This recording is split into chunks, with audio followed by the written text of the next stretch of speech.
Hello friends and history buffs, how are you? I hope everything is well. Today we are journeying into one of the topics I have thought about the most in my life, how a single island came to rule the world. If you find this massive rise of Britain interesting, don't forget to like the video and subscribe to join our history family. Also, thinking of British tea culture made me wonder, what is your favorite hot drink? Let's chat in the comments. Vikings. The word alone makes your stomach clench. They've been raiding coastal villages for decades now, but the attacks are getting worse, more coordinated, more deadly. Last month, they burned the monastery just 10 miles north. No survivors. You're not in some fancy castle with stone walls. You're in a simple wooden hut with gaps between the planks wide enough to let in both the freezing air and the howling sounds of approaching danger.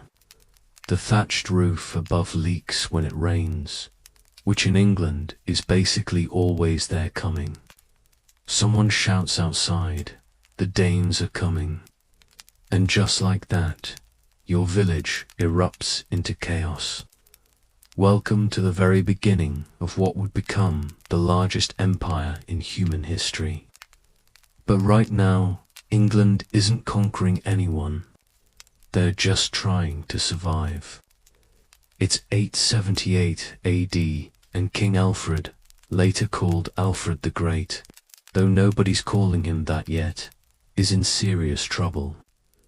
The Vikings under Guthrum have launched a massive invasion, and Alfred has been forced to retreat to the marshlands of Somerset. Picture this: the King of Wessex hiding in a swamp while Danish warriors take over his kingdom. The king's been defeated. A ragged messenger tells your village, "We're to flee or submit." But here's where it gets interesting. Rather than surrendering, Alfred does something unexpected. In these marshlands, this desolate place of mud and reeds and fog, so thick you can barely see your hand in front of your face, he begins to plan. The marshes of Somerset aren't just wet and miserable. They're practically a different world.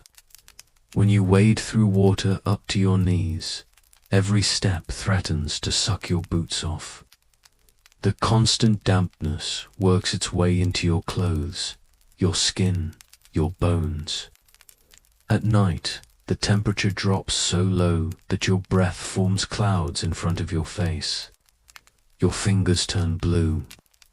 Your teeth chatter so hard you worry they'll crack. But the marsh also provides protection. The Vikings don't know these waterways. They don't know which paths lead to solid ground and which lead to sinkholes that will swallow a man whole. The mud saved us. One of Alfred's soldiers would later say, "Can you imagine saved by mud?" In these marshes, Alfred regroups, gathering loyal followers. These aren't professional soldiers. They're farmers, blacksmiths, tanners, regular people with families to protect. They train with whatever weapons they can find or make. Some have proper swords. Most have sharpened farm tools. You're among them, learning to fight with a pitchfork, because it's all you have. Your hands blister and bleed as you practice hour after hour, day after day. The weight of it makes your arms ache, but you keep going. What choice do you have? Then comes the moment that will change everything. Alfred, this king who's been hiding in marshes, leads his ragtag army to Eddington. You march alongside men who are just as terrified as you are, just as determined. The battle is chaos, screaming blood, the clash of metal, the squelch of mud beneath your feet. Men die around you, some from wounds so horrible you'll see them in your nightmares for years to come. The smell is overwhelming: blood, sweat, fear, death. But somehow, against all odds, Alfred wins. The Viking leader Guthram is baptized as a Christian, and a treaty establishes the Dene law, a region where Viking rule is officially recognized, but the rest of England is safe. This is how the story of the British Empire begins. Not with conquest, but with survival. Not with domination, but with a desperate fight to simply exist. Fast forward about 100 years. Alfred's grandson, Athlin, becomes the first king to unite all of England under one rule. It's the first time this collection of kingdoms, tribes, and territories has been brought together as a single nation. One land, one king. The people say England.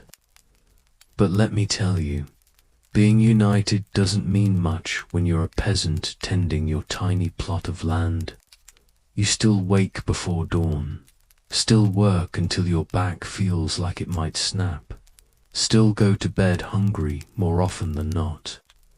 The fields don't care who wears the crown, and England is still small, tiny, really, compared to what it will become. The concept of an empire is centuries away. In fact, the first real step toward empire doesn't happen until 1171, when English King Henry II decides to expand to Ireland.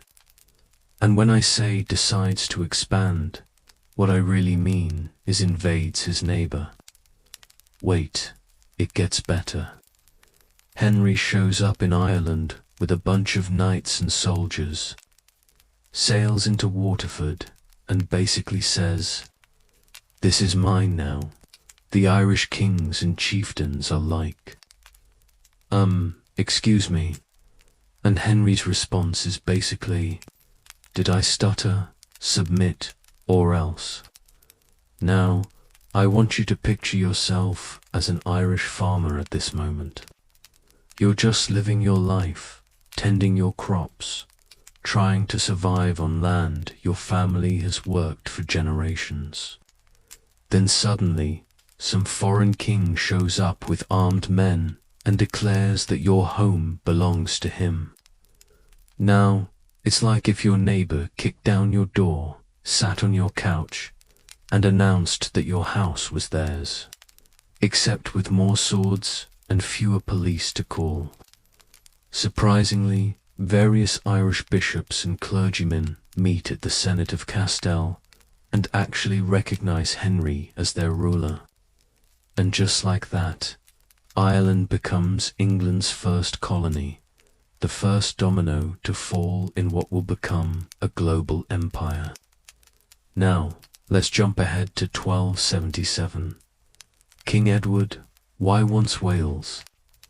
He doesn't ask nicely. He just takes an army and marches in. The Welsh fight back, of course. They know their mountainous terrain in ways the English don't. They use guerrilla tactics, ambushing English soldiers in narrow valleys where their larger numbers don't help them. But Edward is relentless. When the Welsh resistance is crushed, he builds massive castles across Wales, not as homes or palaces, but as symbols of power. These aren't the fairy tale castles you're thinking of.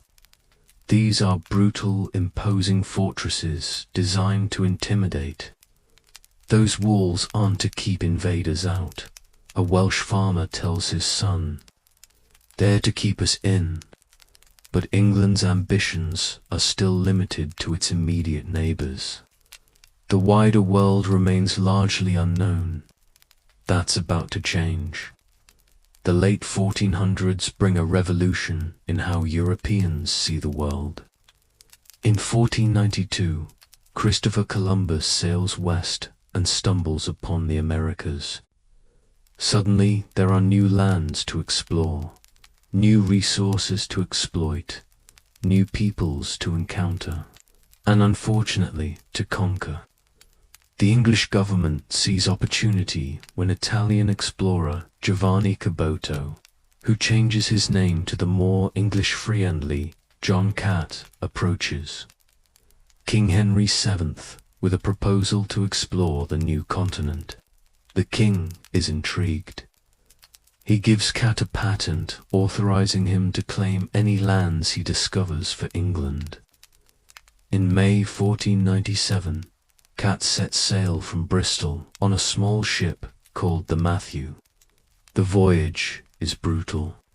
Imagine being on a wooden vessel smaller than a modern bus, tossed by Atlantic waves higher than houses. The constant motion makes your stomach heave. The salt spray soaks your clothes, which never fully dry in the damp air. You sleep on hard planks, if you sleep at all. Many sailors simply fall overboard during storms, never to be seen again. After weeks of this torture, Cat and his crew spot land what will later be called Newfoundland. They encounter indigenous peoples who've lived there for thousands of years, plant the English flag, and claim the territory for England because that's what Europeans did back then. They showed up somewhere people already lived and said, "Mine now." But claiming land and actually controlling it are two very different things. England's first serious attempt at establishing a colony doesn't come until much later, and it doesn't go well. Let's talk about Roanoke. In 1584, Queen Elizabeth the Furor grants Sir Walter Raleigh a charter to explore and colonize lands in the New World. Raleigh dispatches an expedition to Roanoke Island off the coast of what's now North Carolina. About 100 people arrive in 1585. They build a fort and try to interact with the local Native American tribes. At first, relations are positive. They trade goods and exchange knowledge, but tensions rise over time.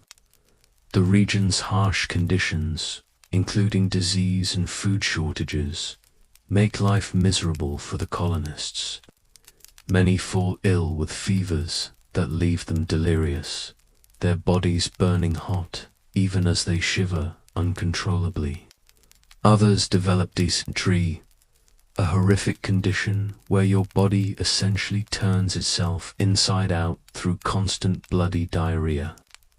Food becomes scarce. The colonists, mostly city folk from England, don't know how to farm in this new environment.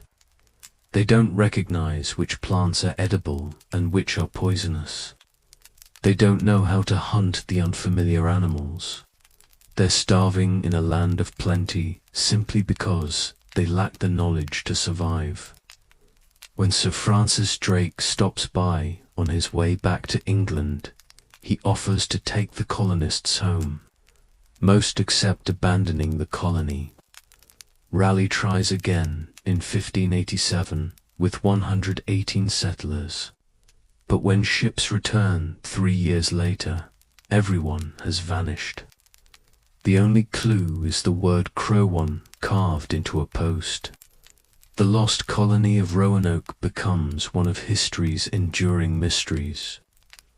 Did they integrate with native tribes? Were they killed? Did they try to sail home and perish at sea? We still don't know. What we do know is that establishing colonies is brutally difficult. It's not just about planting a flag and claiming land.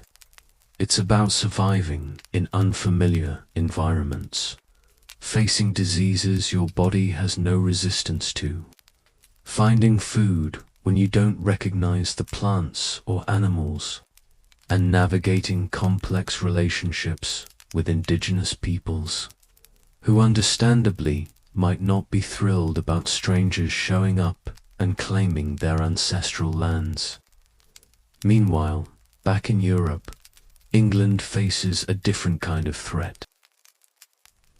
In 1588, Spanish King Philip II sends the Spanish Armada, a fleet of 130 ships carrying over 30,000 soldiers, sailors, and marines to invade England.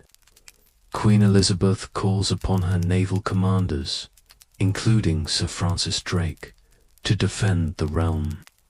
Despite being outnumbered and having fewer and smaller ships, the English have advantages in maneuverability and firepower. Picture yourself on one of those English ships. The wooden deck shifts beneath your feet as waves rock the vessel. The air smells of salt water, gunpowder, and fear. Around you, men prepare for battle, checking cannons, sharpening swords, praying to whatever gods they believe in when the Spanish Armada appears on the horizon. It's a terrifying sight. Ship after ship after ship, seemingly endless. Your mouth goes dry, your hands shake. The man next to you vomits over the side. But the English have a plan. Using smaller, more agile ships, they attack the Armada from the rear, firing salvos and quickly retreating. The Spanish in their larger, slower vessels can't respond effectively. Then comes a moment of brilliant strategy. The English send fireships, vessels loaded with flammable materials, and set ablaze toward the Armada. The sight of these floating infernos causes the Spanish to break formation. The Battle of Grains follows a fierce and prolonged fight where English ships engage the Spanish at close quarters. The sounds are deafening cannon fire, splintering wood, men screaming in pain and fear. When it's over, the Spanish retreat, attempting to navigate back to Spain. Harsh storms and strong currents take their toll, and what returns to Spain is a shadow of the mighty Armada that set out. England has defended itself against one of the most powerful nations in the world, and in doing so, it's demonstrated that despite its small size, it's a force to be reckoned with. But while England celebrates this victory at sea, closer to home, Ireland continues to resist English rule. Hugh O'Neill, the Earl of Tyrone, leads a rebellion against the increasingly oppressive English policies. O'Neill is torn between loyalty to the English crown and love for Ireland and its people, but he can't bear to see Ireland suffer under foreign rule. He raises his banner, calling upon other Gaelic lords to join him in resistance. The English respond swiftly, sending armies to crush the rebellion. Battle after battle leaves the countryside scarred. The conflict earns the name 9 Years' War as it drags on from 1593 to 603. For the average Irish person, this war is hell on earth. Your fields are burned by one side or the other, leaving you with nothing to harvest. Your livestock, the animals you depend on for milk, meat, and labor, are slaughtered or stolen. Your home may be destroyed, forcing you to seek shelter in forests or caves. You're caught between two forces, neither of which seems particularly concerned about your survival. In 601, a small Spanish force arrives to aid the Irish rebels. But the Battle of Kinsale ends in defeat for the Irish and Spanish forces. The rebellion collapses, and in 6003 the Irish surrender. The Treaty of Ment grants pardons to the rebels, allowing them to retain some lands and religious freedoms. But it also leads to the systematic destruction of the Gaelic language and the discouragement of Catholicism in favor of Anglicanism. They want to transform us, An Irish farmer tells his children, they don't just want our land, they want us to become them. As the 16th century draws to a close, England has established itself as a significant European power. It's fought off the Spanish Armada, brought Ireland more firmly under control, and begun to explore possibilities in the New World.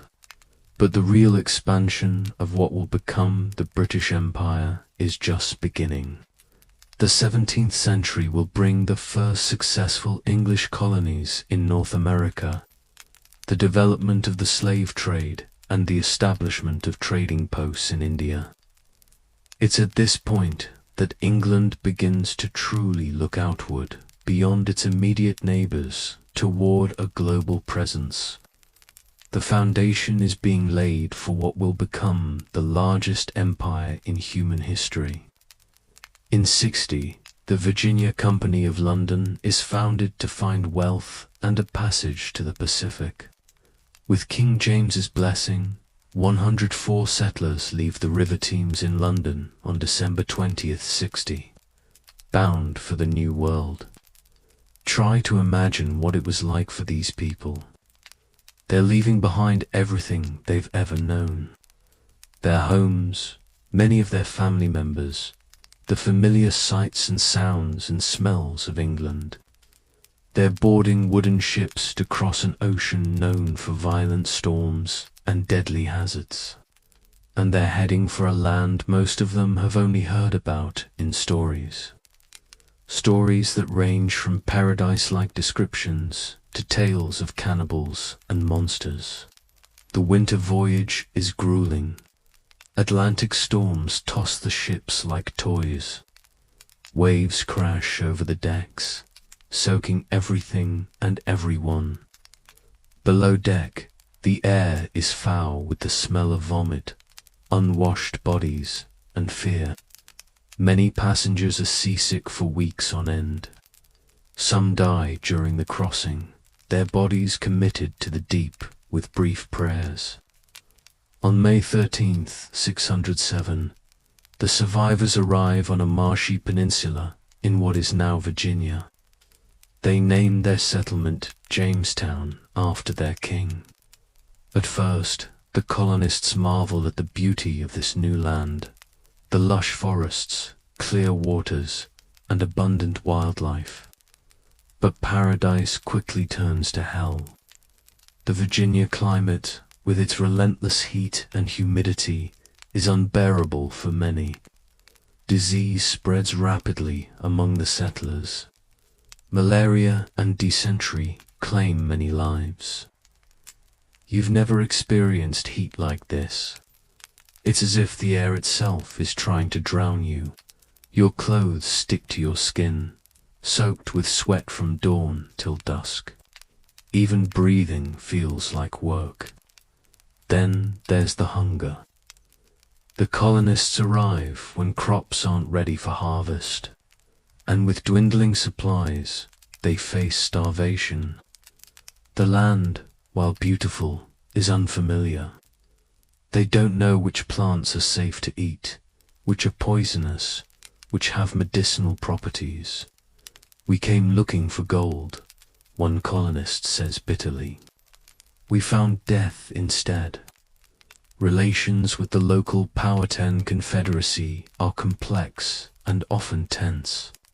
Misunderstandings and mistrust lead to clashes. The settlers struggle to communicate and negotiate effectively. Leadership within the colony faces challenges, too. Power dynamics shift, and direction is often unclear when the bold leader John Smith departs. The situation worsens. The winter of 609 becomes known as the starving time. Food supplies run out completely. Colonists eat whatever they can find. Horses, pets, leather, and, according to some accounts, even the bodies of those who had died. Of the original settlers, only 60 survive this period. But somehow, against all odds, Jamestown perseveres. John Rolfe introduces tobacco cultivation, which thrives in the Virginia soil and climate. This brings financial prosperity to the struggling colony, attracting more settlers. While Jamestown is struggling to establish itself, English merchants are looking eastward. In 6007, William Hawkins is sent to establish trade in India after a perilous voyage. He arrives in the port of Surat in 608, one of the most important trading centers on the Indian west coast. The Mughal Emperor Jahangir welcomes the English visitors, intrigued by the foreign goods and the possibility of trade.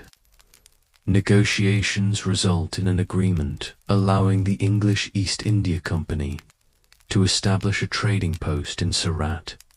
By 1612, the Surat trading post is in full operation, trading English weapons and metalware for Indian textiles, spices, and indigo.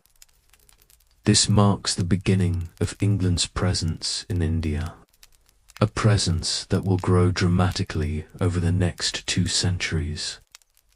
Back in England, religious tensions are mounting.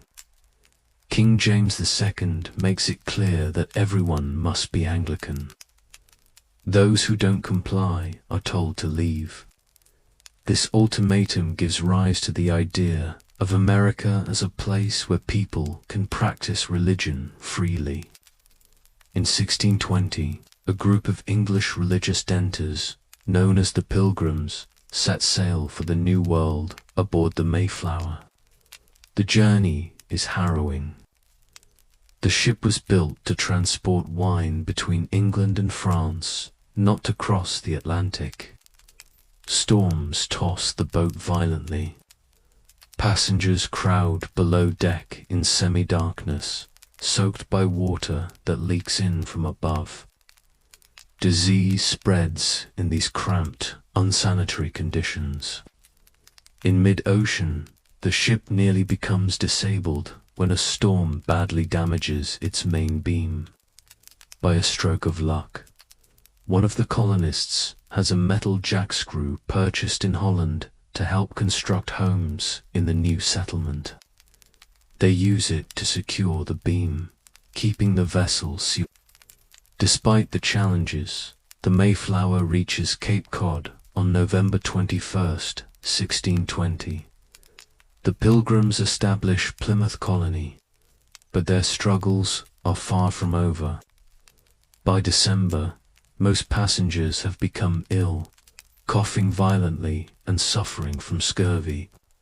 By March, only 47 of the original colonists have survived, yet somehow the tiny settlement endures. As England establishes footholds in North America, it also looks to the Caribbean. In 1624, explorer Thomas Warner establishes the colony of St. Christopher, now St. Kitts, in the Caribbean. The following year, French captain Pierre Belonda's Nambouk joins the English, forming a joint colony. Warner accepts the French newcomers out of fear of the native Kalinago tribe. When the Kalinago plan to attack the Europeans, an enslaved woman named Barb reveals the plan. What follows is a massacre. The English and French kill between 100 and 120 Kalano in their beds, sparing only the most beautiful women to serve as slaves. The next day, they round up approximately 4,000 Kalano people and kill them as they attempt to surrender. The river runs red with blood, literally. It becomes known as the Bloody River, flowing past the aptly named Bloody Point. With the Kalinago people eliminated, the European colonists face a new problem. Who will do the labor-intensive tobacco farming? Their solution is to import enslaved people from Africa, And so begins one of the darkest chapters in the empire's history. The slave trade will become a cornerstone of British colonial economics, bringing immense wealth to some while inflicting unimaginable suffering on millions. As the 1620s progress, England continues to expand its Caribbean presence, settling Barbados in 1625, Nevis in 1627, and Montserrat and Antigua in 1632. These islands become crucial to the growing empire, producing valuable crops like sugar and tobacco. But the empire's foundations are still being laid. The dramatic expansion that will make Britain the world's dominant power is yet to come. The seeds have been planted, however, in North America, in the Caribbean, in India. Over the next several centuries, these seeds will grow into the largest empire the world has ever seen. As you lie in your bed tonight, comfortable and safe, think about those early colonists facing unknown dangers, battling harsh elements, making desperate choices. Think about the indigenous peoples whose lives were forever altered by European arrival. Think about the enslaved Africans torn from their homes to labor in foreign lands. The story of the British Empire is one of extraordinary human achievement and courage, but also of exploitation, cruelty, and cultural destruction. It's a complex legacy that continues to shape our world today, and this is just the beginning. The empire will grow far beyond these early footholds, eventually encompassing nearly a quarter of the Earth's land surface and ruling over 458 million people. But that's a story for another time. For now, as your eyes grow heavy and sleep begins to claim you, remember that history isn't just about kings and queens, battles and treaties. It's about ordinary people living through extraordinary times, making choices, some heroic, some horrific, that echo through the centuries. The British Empire began not with grand designs of global domination, but with survival, opportunity, and a gradual expansion that would over generations reshape the world in ways no one could have imagined. The year is 1534, and King Henry VIII is about to do something absolutely bonkers that will change England and eventually the world forever. Imagine waking up one morning to discover that your country has an entirely new religion because the king couldn't get his wife pregnant with a boy. Yeah, that actually happened. But let's back up a bit. Henry VIII had been married to Catherine of Aragon for years. They had a daughter, Mary, but no male heir, and Henry was obsessed with having a son to inherit his throne. The king's moods are darker than a storm cloud, whispers a servant in the royal kitchens. He paces the halls at night, muttering about sons and succession. Henry decides his marriage is cursed because Catherine was previously married to his older brother Arthur, who died. According to the Old Testament, marrying your brother's widow is forbidden. Henry becomes convinced this is why he doesn't have a male heir. So he asks the Pope for an annulment. The Pope, influenced by Catherine's powerful nephew, Emperor Charles V of Spain, says no. Now, if you or I got told no by the highest religious authority on earth, we'd probably just deal with it. But kings aren't like normal people. When Henry gets told no, he essentially says, "Fine, I'll make my own church where I'm in charge." And that's exactly what he does. In 1534, Parliament passes the Act of Supremacy, officially creating the Church of England with King Henry VIII as its head. Think about what this meant for ordinary people. Imagine you're a peasant farmer who's been Catholic your entire life, as has every generation of your family going back centuries. Your entire understanding of the world, the afterlife, salvation, everything is rooted in Catholic teachings. Then suddenly, by royal decree, you're told that's all wrong and now you need to follow this new church instead. My grandmother cried for days. A man later recalled, she thought we'd all go to hell for abandoning the true faith. Some embraced the change, others resisted. Those who refused to acknowledge the king as the head of the church faced severe consequences, including execution. After Henry's death, his daughter Mary, a devout Catholic, takes the throne and tries to restore Catholicism, earning the nickname Bloody Mary for her brutal persecution of Protestants. But her reign is short-lived when her half-sister Elizabeth Y becomes queen. She re-establishes Protestantism as England's official religion, passing her own Act of Supremacy in 1559. Meanwhile, across the Atlantic, the race for colonization has begun. The Spanish have established colonies across South America. The Portuguese control Brazil. The French have settlements in Quebec and Florida. Elizabeth the Fern sees all this expansion and thinks, I want some of that. So, she commits an army of seafarers to explore the world. These men, known as the Sea Dogs, are given legal permission to pillage and loot Spanish ships.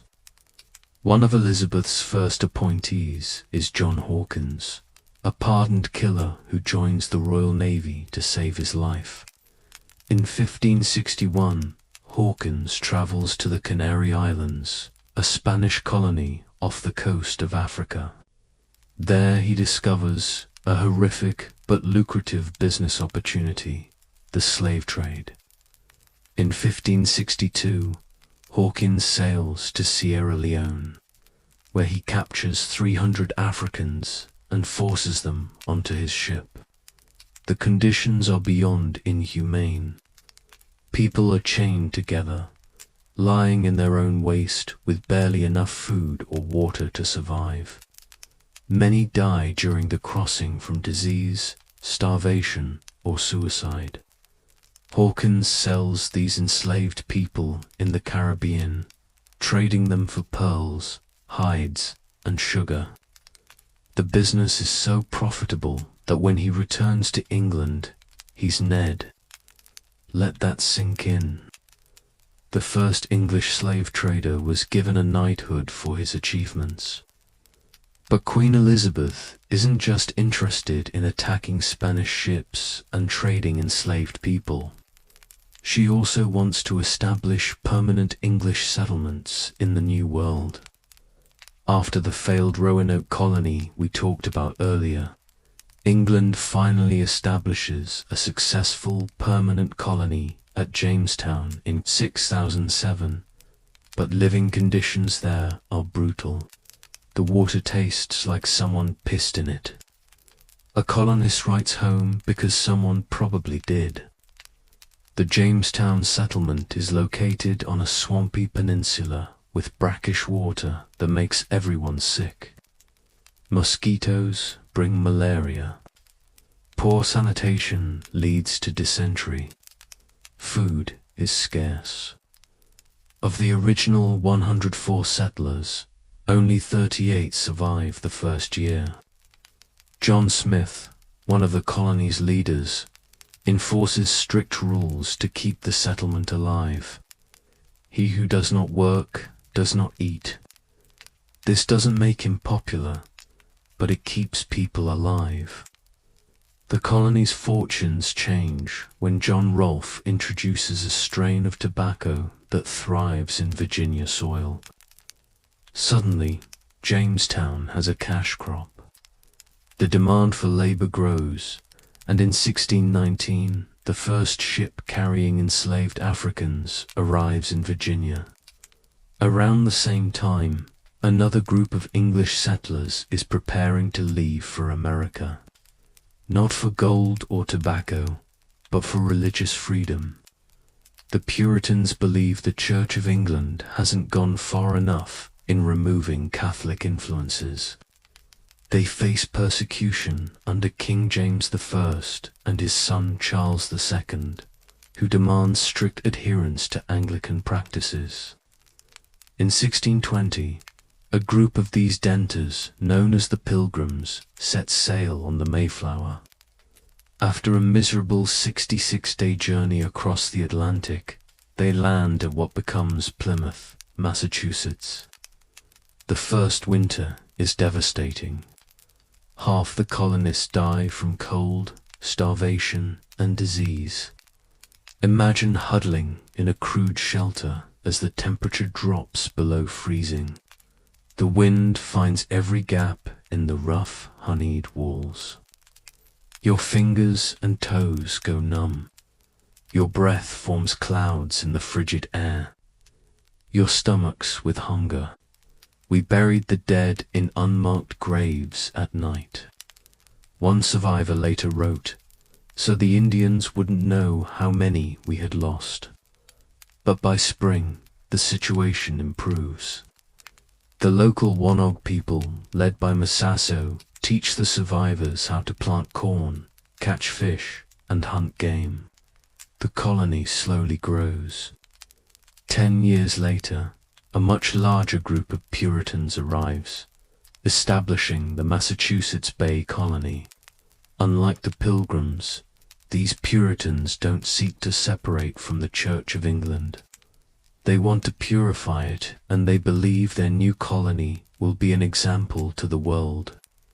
We shall be as a city upon a hill, declares John Winthrop, their leader. The eyes of all people are upon us. But this city upon a hill isn't exactly a beacon of tolerance. The Puritans establish a society based on their strict religious beliefs. Anyone who deviates faces punishment or exile. The Puritans came to America for religious freedom. A later historian quips, the freedom to practice their religion and forbid everyone else from practicing theirs. The religious zeal is so intense that some, like Roger Williams and Thomas Hooker, break away to establish more tolerant colonies in Rhode Island and Connecticut, while the Puritans are building their godly society in New England. The English are also expanding into the Caribbean. In 1624, they establish a colony on St. Kitts, followed by settlements on Barbados, Nevers, Montserrat, and Antigua. These islands become enormously profitable thanks to one crop, sugar. But sugar cultivation is brutally labor-intensive. The work involves clearing land, planting, weeding, and harvesting in the scorching tropical heat. European colonists, unaccustomed to the climate and susceptible to tropical diseases, quickly turned to enslaved African labor. Life for an enslaved person on a Caribbean sugar plantation is hell on earth. You wake before dawn and work until sunset in temperatures that regularly exceed 100 F. Your back bleeds from the overseer's whip. Your hands are raw and blistered from cutting sugar cane with a machete. You're given barely enough food to survive. At night, you collapse in a crude hut, only to repeat the process the next day and the next and the next. You don't get used to it, an enslaved man later testifies. You just learn to survive it. The death rate on sugar plantations is so high that plantation owners find it more economical to work people to death and replace them than to maintain their health. It's one of the most brutal labor systems in human history.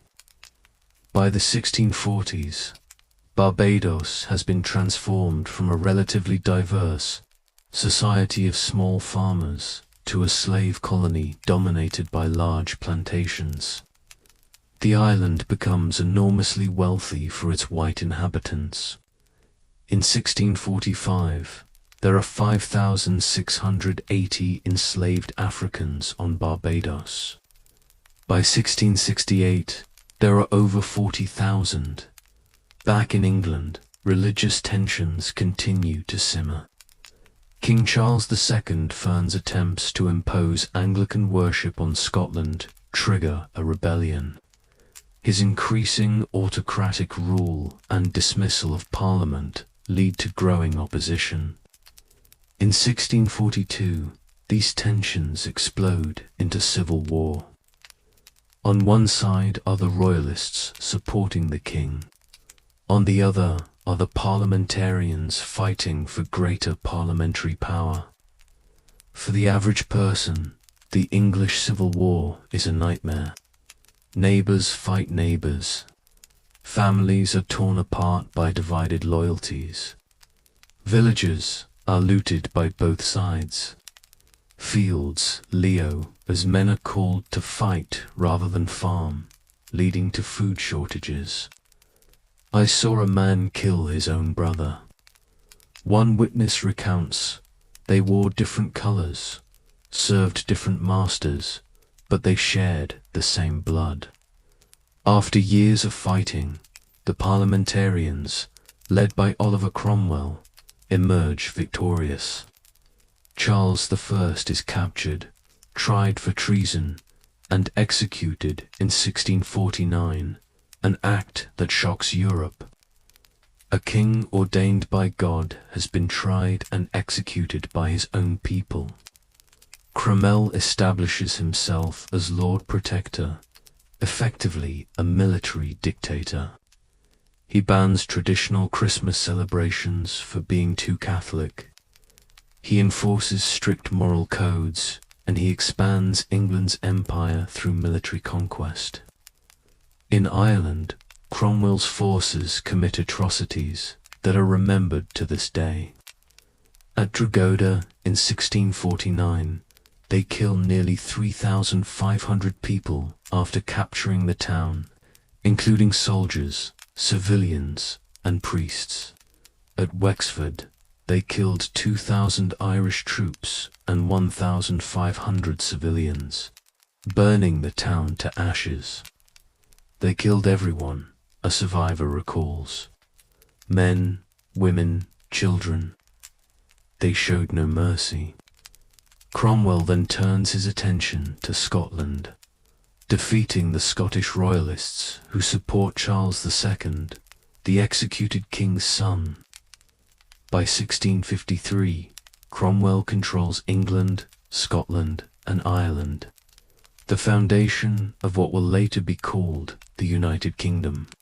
Despite his domestic brutality, Cromwell expands England's overseas possessions. In 1655, English forces capture Jamaica from Spain, adding another valuable sugar island to the empire. After Cromwell's death in 1658, the monarchy is restored with Charles II as king. Charles continues the imperial expansion, establishing the Royal African Company to monopolize the gold and slave trades in Africa. He also grants a charter for Carolina, named after himself, creating a buffer between the English colonies and Spanish Florida. In 1664, English forces capture New Amsterdam from the Dutch, renaming it New York. By the end of the 17th century, England controls a string of colonies along the eastern seaboard of North America from New Hampshire to Carolina. The Caribbean islands of Jamaica, Barbados, and the Leeward Islands provide immense wealth through sugar production. And the East India Company has established trading posts at Bombay, Madras, and Kolkata. The foundation of the British Empire is firmly in place. England has transformed from a relatively minor European power to a major colonial force. Its navy dominates the seas. Its merchants trade across the globe. Its plantations produce valuable commodities. All of this expansion brings tremendous wealth to England, but at a terrible human cost. Millions of indigenous people are displaced or killed. Millions of Africans are enslaved and transported across the Atlantic in conditions so horrific that many don't survive the journey. And for the average English person, life isn't much better than it was before the empire began to grow. The wealth flows to merchants, plantation owners, and the aristocracy. The working class continues to struggle with poverty, disease, and harsh living conditions. As night falls and you drift towards sleep, think about the contradictions of empire, the incredible human achievement alongside the unimaginable cruelty, the wealth creation alongside the exploitation, the spread of certain ideals alongside the suppression of others. The story of the British Empire is not a simple tale of heroes and villains, but a complex tapestry of human ambition, courage, greed, and suffering. And we're still just at the beginning. In the next century, Britain will face new rivals, fight global wars, and expand its empire to unprecedented size. But for now, rest. Let the weight of history settle around you like a blanket, heavy with the lessons of the past. By the 1670s, the New England colonies are growing at a pace that would make modern urban planners have a panic attack. In just 50 years, the Massachusetts Bay Colony has exploded from 180 people to over 64,000. That's not gradual growth. That's a population bomb. And what happens when you have more people? You need more space, more resources, and more food. So, the colonists begin pushing outward beyond their original settlements. There's just one small problem. They're expanding into land that already belongs to someone else. The One-Oak Confederacy. Now, let's be real. The relationship between the One-Oak and the colonists was complicated from day one. The One-Oak initially helped the struggling Plymouth settlers survive, teaching them how to grow corn and navigate the unfamiliar landscape. But as more ships arrived carrying more colonists who needed more land, tensions grew.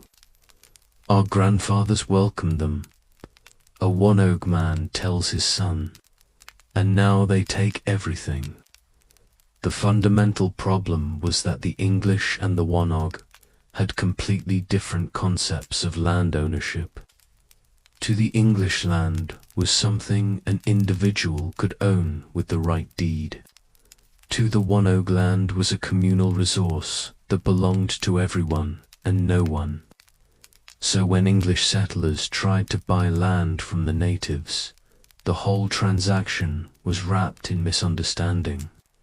The One-Oak might have thought they were granting usage rights, while the English believed they were getting permanent, exclusive ownership. How can anyone own the land? A One-Oak elder asks, can you own the sky, the river, the wind?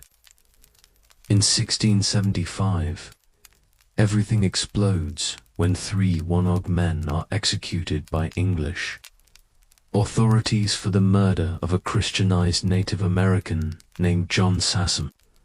The One-Oak leader Metacom called King Philip by the English, is outraged.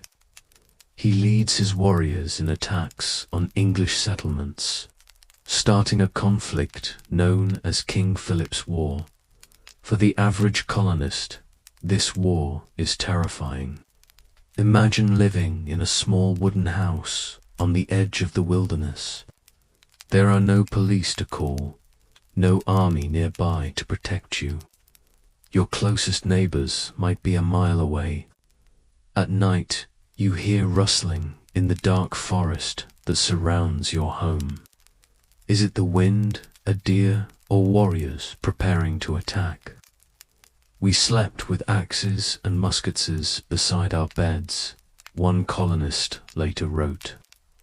If we slept at all, villages like Swansea, Tatton, Brookfield, and Deerfield are attacked. Some are burned to the ground. Settlers flee to larger towns for safety, abandoning homes and farms they've spent years building. The winter months bring their own kind of hell. Both sides endure harsh conditions, disease, starvation, exposure. Native American villages are razed, families torn apart. English settlements are destroyed, their inhabitants killed or captured. The snow was stained with blood, a survivor recalls. Red on white. I still see it in my dreams.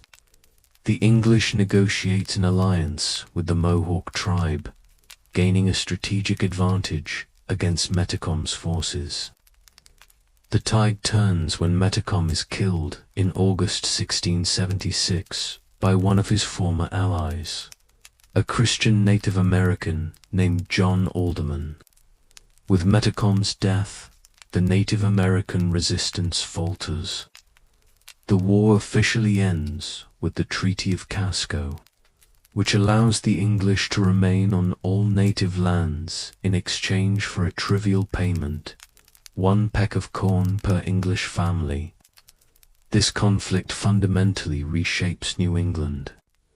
The Native American population is decimated, with many killed in battle or sold into slavery in the West Indies. The survivors are pushed further inland or forced onto marginal lands. The English colonies, despite their losses, emerge stronger and more unified. But not all colonization efforts are marked by such violence. Around the same time, a new religious group is challenging Anglican dominance, the Quakers. Their beliefs are radical for the time. They reject formal church hierarchy, refuse to use titles, even addressing the king simply as Charles, and believe in an inner light that allows direct communication with God. William Penn, a prominent Quaker, sees an opportunity. King Charles II owes Penn's father a debt of £16,000, equivalent to about £2.8 million today. Instead of cash, Penn asks for land in the New World to create a haven for his fellow Quakers. In 1681, Charles signs the order creating the colony of Pennsylvania. When Penn arrives in October 1682, he establishes a settlement he names Philadelphia Greek for brotherly love. His vision is unprecedented, a place where all people, regardless of race, religion, or gender, can prosper equally. This is a holy experiment, Penn declares. Here we will prove that people of different beliefs can live together in peace. It's a noble ideal, even if the reality doesn't fully match the vision. Still, Pennsylvania becomes known for its religious tolerance and fair treatment of Native Americans. Penn insists on paying native tribes for land rather than simply claiming it, and he learns their languages to negotiate directly with them. While the North American colonies are expanding and developing across the ocean, The East India Company is growing in influence. In 1639, they secure a small parcel of land on the Coromandel coast of India. Don't let the size fool you. This tiny spot, just a stretch of coastal dunes and palm trees, will become the foundation of British power in India. Company agents Francis Day and Andrew Cogan negotiate with the local Nyack rulers to establish a trading post. After securing the deal, they begin constructing what they call Fort St. George. Initially, it's just a few warehouses and shelters for traders. The goal is simple: facilitate the exchange of goods, primarily textiles, spices, and precious metals between India and England. But as trade flourishes, so do security concerns. The Portuguese and Dutch also have interests in the region, and competition is fierce. The simple trading post begins to transform into something more substantial, with defensive walls encircling the settlement. First came the traders, an Indian observer notes. Then came the soldiers. I wonder who comes next. Fort St. George becomes more than just a trading post. It's a strategic center of influence, a foothold in a vast and wealthy land. The first brick in what will become British India. Back in England, the political landscape is shifting once again. When Charles II dies in 1685, his brother James II takes the throne. Unlike Charles, James is openly Catholic, a problem in a country that has established Anglicanism as its official religion. James appoints Catholics to powerful positions, violating the Test Act that makes such appointments illegal. He grants rights of religious freedom across the land, which might sound progressive to modern ears, but infuriates the Anglican majority. The final straw comes when James's Catholic wife gives birth to a son, a Catholic heir who threatens to establish a permanent Catholic dynasty. A Catholic king is bad enough. An Anglican bishop supposedly mutters, a Catholic dynasty is unthinkable. A group of nobles and political leaders, known as the Immortal Seven, invite James's Protestant son-in-law, William of Orange, to invade England and take the throne. William lands in 1688 and James flees to France. This glorious revolution, so called because it involves relatively little bloodshed, leads to William and Mary taking the throne and Parliament passing the Bill of Rights, which establishes parliamentary supremacy over the monarchy. When news of the revolution reaches the American colonies, Protestant settlers revolt against Catholic governors. In New York, they overthrow Governor Jacob Leck. In Boston, they ousted Sir Edmund Andros. The French Catholics, seeing this as an attack on their faith, decide to fight back, leading to what becomes known as the 9 Years' War, a global conflict involving England, the Dutch Republic, the Holy Roman Empire, and Spain against France. This war spans Europe, North America, and the Caribbean. In America, it includes the Battle of Port Royal, English raids on French settlements in Maine, and the Siege of Pemquid. For colonists caught in the crossfire, it's a time of fear and uncertainty. Farms and villages are raided. People are killed or captured. Crops are burned. Livestock is stolen. The French and their Indian allies came at dawn. A New England farmer recalls, "They took my neighbor's children. We never saw them again." The Treaty of Ryswick in 1697 ends the conflict, officially recognizing William of Orange as the ruler of England and stopping the French offensive. While the 9 Years' War rages in Europe and the Americas, the English are fighting their first war in India. The English East India Company wants to expand its control in the region, but Mughal Emperor Aurangzeb refuses their terms. In response, the company blockades several Mughal ports on India's western coast. The emperor retaliates by seizing company factories and arresting company representatives. The Mughal fleet blockades the company's fort in Bombay. After a year of resistance and famine, the company surrenders and sends envoys to beg for pardon. The price of peace is steep. A fine of 150,000 rupees, equivalent to about 4.4 million today. The company's representatives have to prostrate themselves before the emperor. A humiliating concession for the proud English. Emperor Aurangzeb then orders the siege of Bombay lifted, allowing the company to re-establish itself there and set up a new base in Kolkata. This defeat is a sobering reminder that despite its growing power, the East India Company, and by extension England, is still just one player in a complex global landscape. The mighty Mughal Empire remains the dominant force in India, at least for now. As the 17th century draws to a close, Queen Anne takes the throne in England. The structure of government within the British Isles is unique. 4 kingdoms, 3 parliaments, and 1 monarch.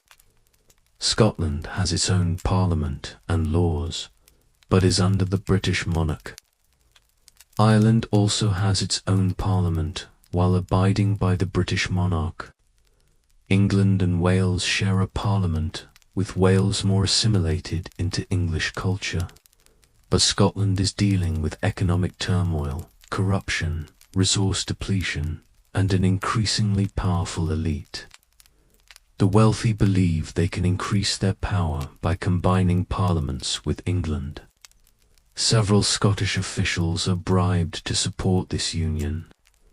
The Earl of Glasgow, David Boal, and the 2nd Duke of Queensberry, James Douglas, receive around 20,000, about £4 million today, to end the Scottish Parliament. They sold our country for gold, a Scottish farmer complains. What will they sell next? The air we breathe. Despite widespread opposition among ordinary Scots, on May 1st, 1707, the Scottish and English parliaments combined to form the Parliament of Great Britain, based in the Palace of Westminster in London. Any semblance of Scottish independence vanishes, sparking anger throughout Scotland. But for England, this union creates the term Great Britain and marks the beginning of what will truly be an empire. The formation of Great Britain coincides with another conflict with France, the War of the Spanish Succession, when Spanish King Charles II dies without children. 2 rival claims emerge. Archduke Charles of Austria and Philip of Anjou, a relative of France's King Louis I, 14th. The English fear a united French and Spanish throne would increase Catholicism's power worldwide, so they declare war. The conflict plays out across Europe and the Americas.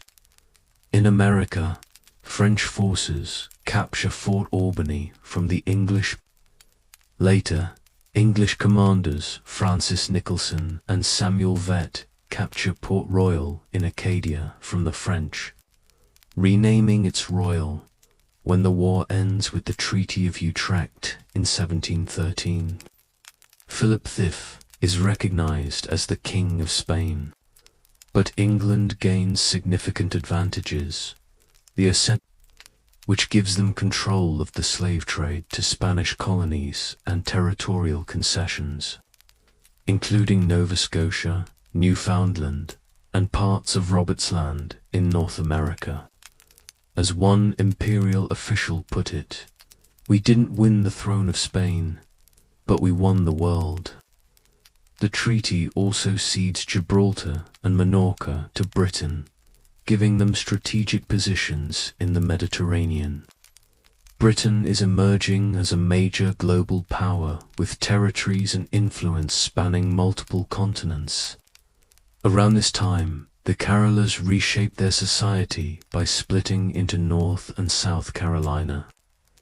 South Carolina becomes a jewel of the British Empire with its fertile land ideal for sugarcane production. This leads to an increased demand for slave labor and the passage of the notorious slave codes of 1712, which outlined the harsh treatment of enslaved people. The code states that Negroes and other slaves brought unto the people of this province for that purpose are of barbarous, wild, savage natures, and such as renders them wholly unqualified to be governed by the laws, customs, and practices of this province. These codes establish brutal rules. Slaves cannot leave their owner's property without permission. Any slave attempting to escape receives the death penalty. Punishments for escaped slaves include public whipping, branding, ear removal, and castration. They don't see us as human. An enslaved man whispers to his son, "Remember that you are, no matter what they say." The slave trade grows exponentially, particularly in the Caribbean. Sugar cultivation is brutally labor-intensive. Clearing land, planting, weeding, harvesting, all in 100-plus-degree heat. Enslaved people work 18-hour days, malnourished and mistreated. Many die from exhaustion, disease, or abuse. Between 1710 and 1720, the English enslave and transport around 200,000 Africans to the Americas to maintain their labor force. They work us until we drop, a survivor later testifies. Then they bring more to replace us. We are tools to them, not people. As the first quarter of the 18th century unfolds, the British Empire continues to expand its reach. The North American colonies are growing in population and economic importance.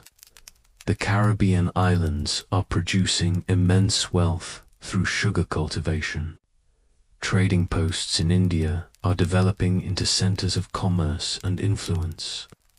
But this expansion comes at a terrible human cost. The displacement and death of indigenous peoples, the enslavement of Africans, the exploitation of resources and labor. For the average person living under British rule, daily life is a struggle for survival.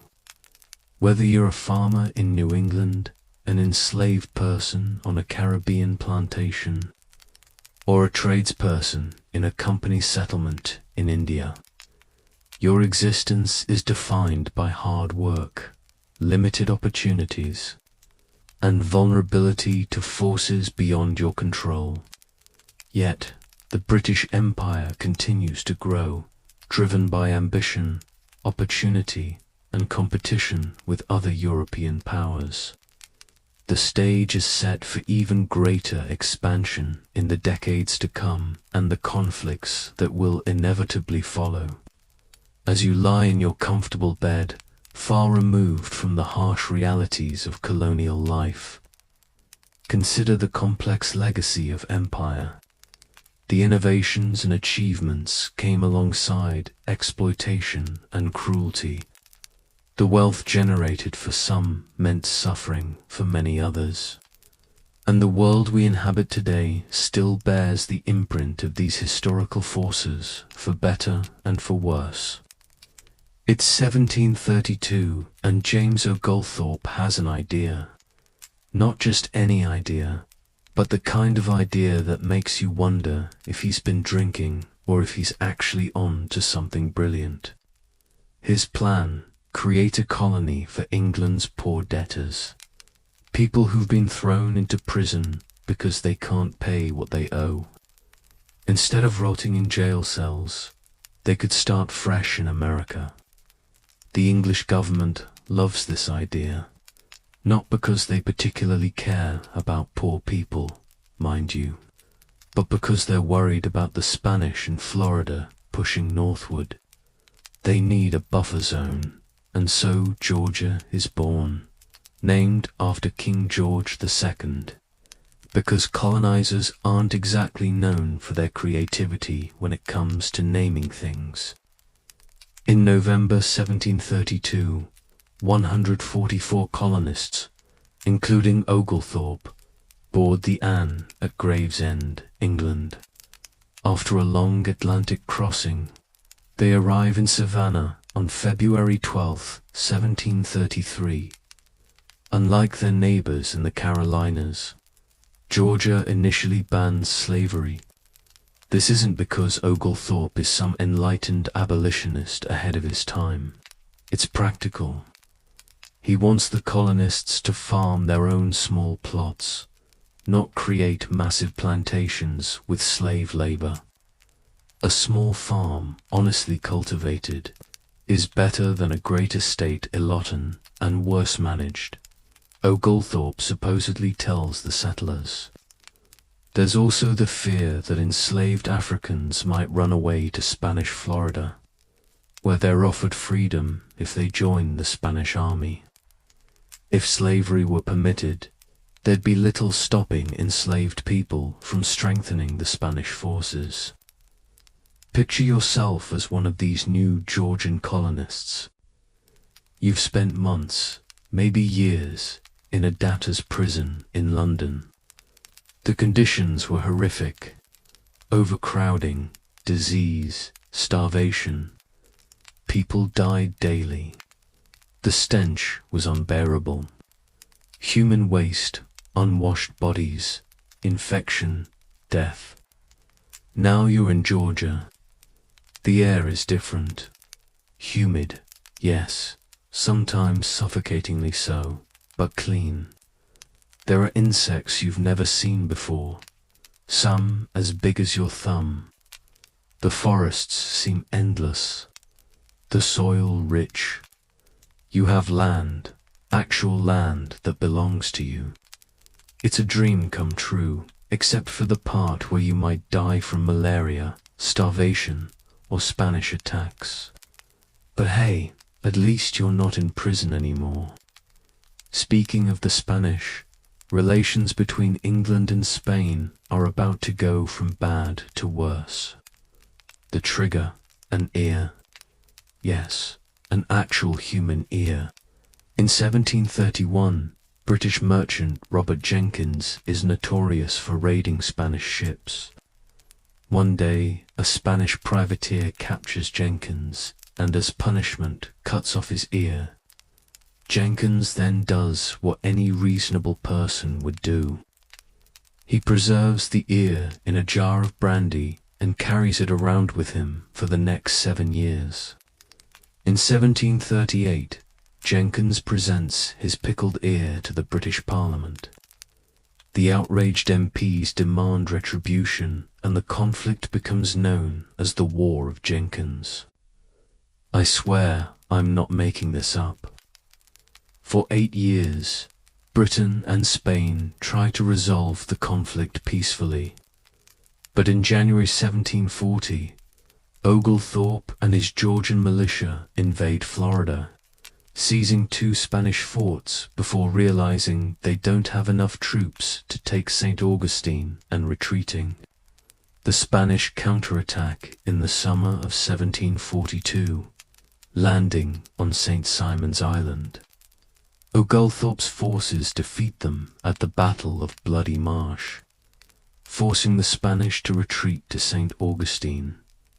They came with confidence. A Georgia militia later recounts they left with their dead. But the War of Jenkins isn't just fought in the Americas. It spreads to India, where the British East India Company and the French East India Company are vying for influence in the Carnatic region of southern India. The British, with their Indian allies led by Anwar-ud-Din, support one claim to the Carnatic throne. The French, under the ambitious Governor-General, support another contender named Chanda Sahib in 1744. The French defeat the British at the Battle of Adyar, showcasing their superior military tactics. Buoyed by success, they lay siege to the British-controlled city of Madras in 1746, forcing the British to surrender.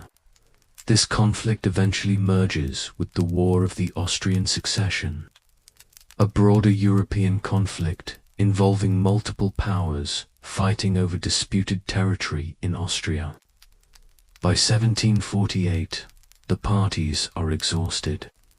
The Treaty of Aix-la-Chapelle restores most territorial changes to their pre-war status, meaning Madras returns to British hands despite being lost in battle. Back in Georgia, the question of slavery Oglethorpe remains opposed, but many colonists, envious of their Carolina neighbors' wealth, want to import enslaved Africans. Why should we toil in the fields ourselves, they argue, when our neighbors grow rich by having others do the work?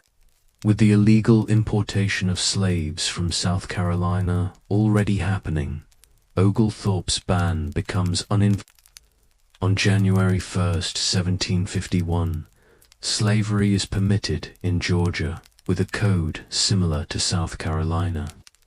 This change ultimately hurts the worthy poor Oglethorpe intended to help. Wealthy South Carolinians migrate to Georgia with their enslaved laborers, establishing large plantations that small farmers can't compete with. Meanwhile, in the forests of North America lies the Ohio Valley, 300,000 acres of valuable land. The Ohio Company of Virginia, founded by Augustine Washington, father of George Washington, wants to profit from this wilderness. Young George Washington is sent to survey the land.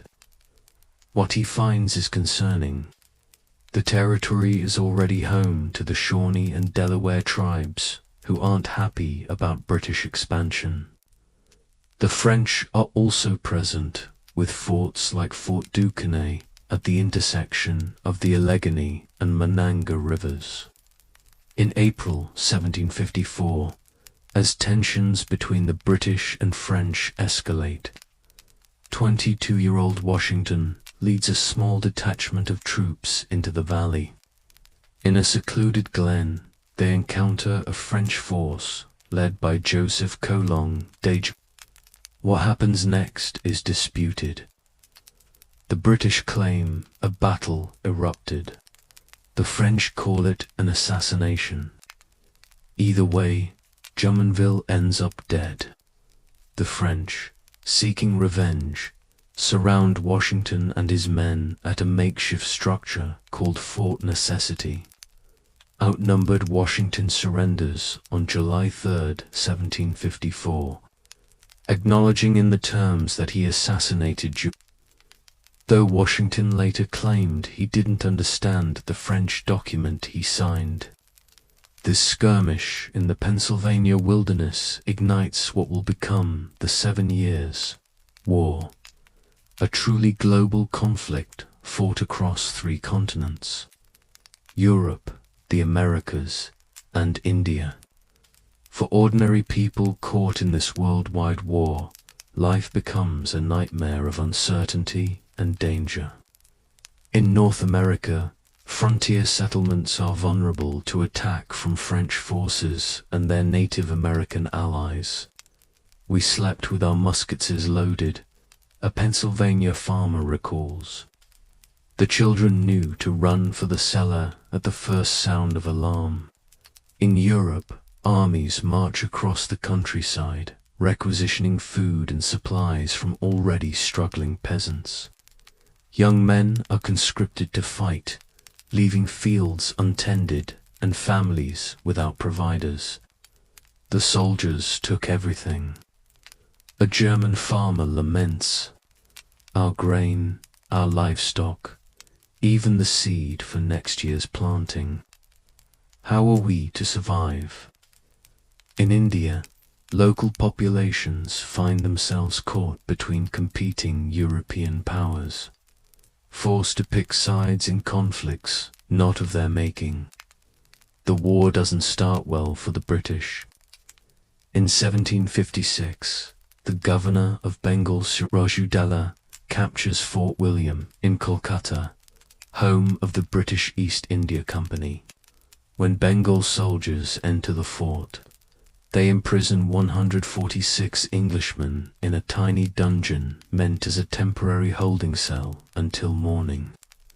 The conditions are so appalling that, according to survivor John Howell, 123 of the 146 prisoners die overnight from heat, dehydration, and suffocation. This incident becomes known as the Black Hole of Kolkata. The British determined to restore the fort and avenge the victims send officer, Robert Clive, to confront Siraj at the village of Plassey in Bengal. Picture the scene. Two armies facing each other on a hot June day in 1757. Siraj's forces outnumbered Clive's, but appearances are deceiving. Clive has secretly allied with local officials discontented with Siraj's rule, including Mir Jafar. As the battle unfolds, Mir Jafar and his supporters defect, turning the tide in favor of the British. Siraj is captured and executed. Mir Jafar becomes the new governor, a puppet ruler under British influence. With this single battle, the British East India Company effectively takes control of Bengal, the richest province in India. It's a turning point in the history of British imperialism in South Asia. In North America, the tide initially favors the French, but in 1758, British General Geoffrey Amherst captures the fortress of Louisbourg on the eastern shores of Canada after a prolonged naval bombardment. The cannons roared day and night. A British Marine later writes, "The fortress walls crumbled like sandcastles against the tide." The following year, British forces under General James Wolfe target Quebec, the heart of French Canada. After an initial failure, Wolfe devises a daring plan. Under cover of darkness, British troops scale the seemingly insurmountable cliffs and descend upon the Plains of Abraham. The Battle of the Plains of Abraham on September 13, 1759 is brief but decisive. Both Wolfe and French commander Montcalm are mortally wounded. As Wolfe lies dying, he learns of the British victory. "Now, God be praised. I will die in peace," he supposedly says with his last breath. Quebec falls to the British on September 18, 1759. The following year, Montreal, the last remaining French stronghold in North America, surrenders as well. In India, the British continue their winning streak. At Wandi Wash, in southern India, British forces under General Coote defeat the French under Count Dolly Talon. The French stronghold of Pondicherry falls in January 1761, eliminating French power in the subcontinent. The British also capture Caribbean islands from both the French and Spanish: Guadeloupe, Dominica, Martinique, Saint Lucia, Grenada, and Havana. By the time peace negotiations begin, Britain is in a position of unprecedented strength. The Treaty of Paris in 1763 formalizes Britain's dominance. France cedes Canada to Britain along with all lands east of the Mississippi River. Spain trades Florida to Britain in exchange for the return of Havana. In India, the treaty reaffirms British control of Bengal, Madras, and Bombay. Britain has emerged as the dominant global power with an empire spanning North America, the Caribbean, and significant parts of India. But victory brings its own challenges. The British government, reeling from the enormous cost of the 7 Years' War, is deeply in debt. To prevent expensive conflicts with Native Americans, they issued the Proclamation of 1763, creating a boundary line along the Appalachian Mountains from Nova Scotia to Florida. Westward expansion by colonists beyond this line is prohibited. This proclamation infuriates American colonists who feel entitled to the lands they fought for during the war. The Ohio Company, already established in the prohibited zone, simply ignores the regulation. "We won this land with our blood," a Virginia frontiersman declares. "No king across the ocean can tell us we can't have it." The British government's fears prove well-founded when the Ottawa Chief Pontiac launches a coordinated attack on British forts in May 1763. Native American forces lay siege to Fort Detroit, Fort Michilimackinac, and Fort Sandusky. The British are stunned by the coordination and ferocity of these attacks. Colonel Henry Bouet breaks the siege at Fort Pitt, formerly Fort Duquesne.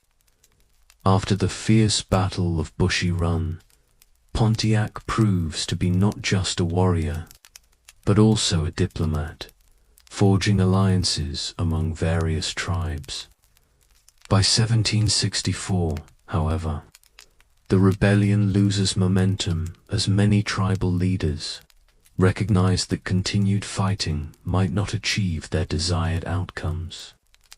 Negotiations commence and peace is eventually established.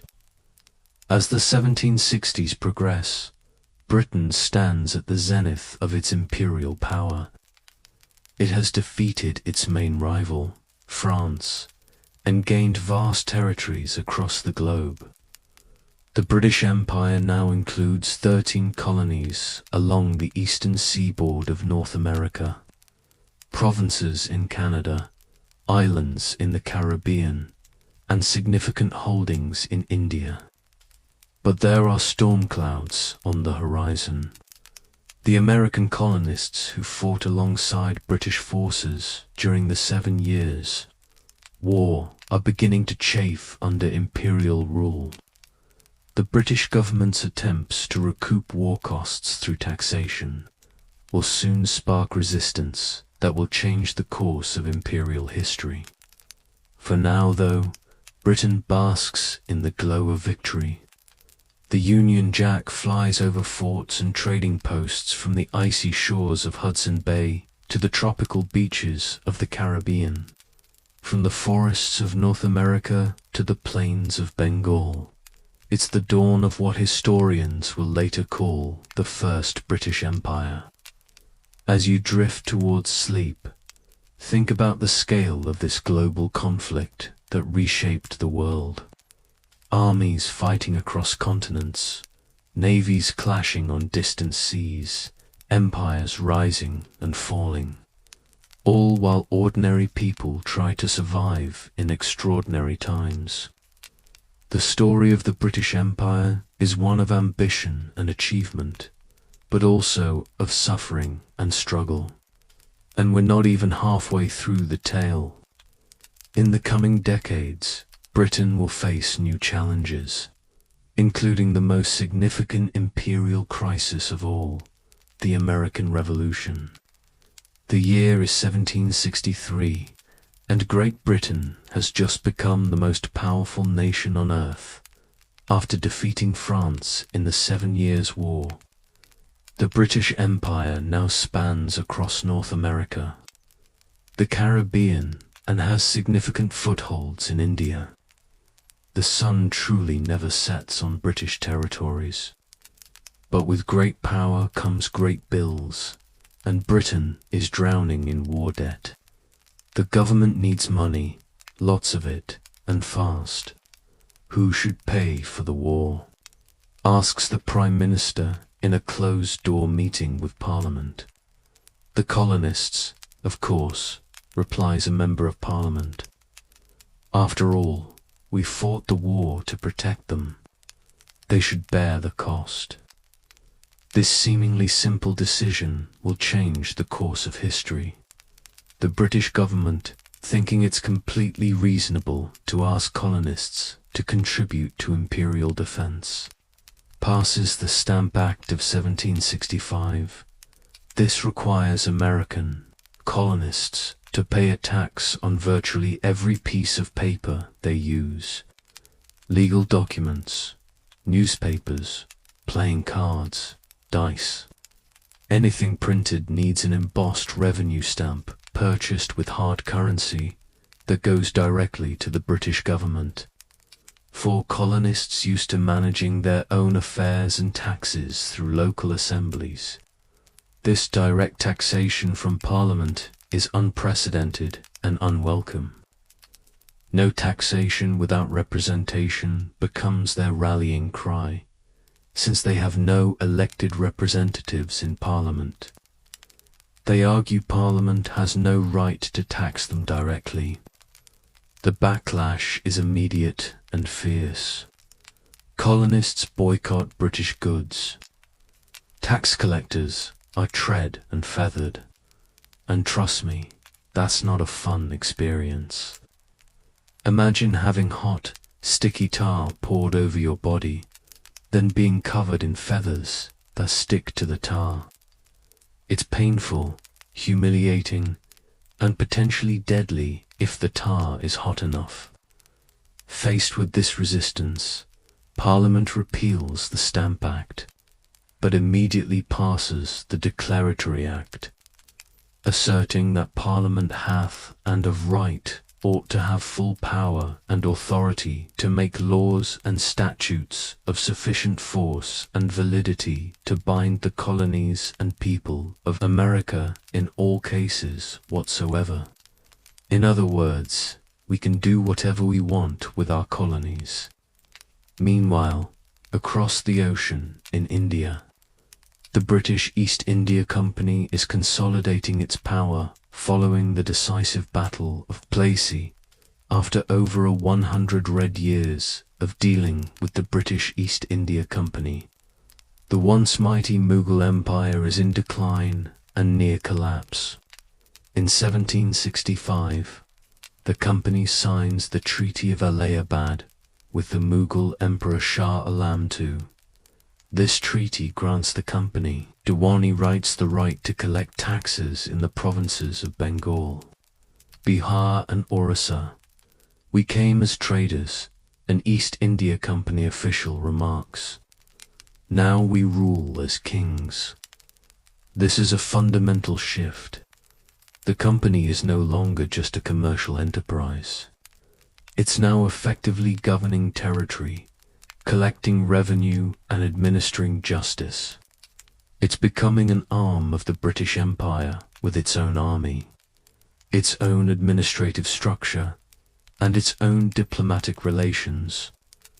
For the average Indian living under company rule, life changes in subtle but profound ways.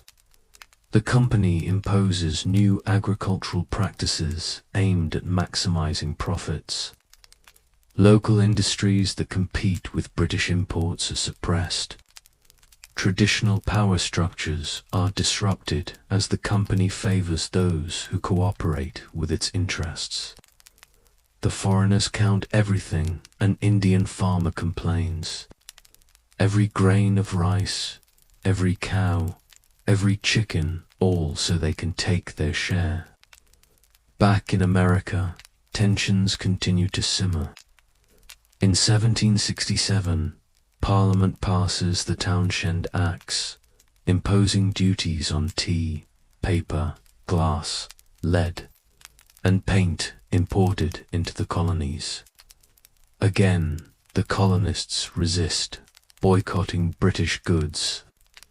On March 5, 1770, tensions boil over in Boston when British soldiers fire into a crowd of colonists, killing 5.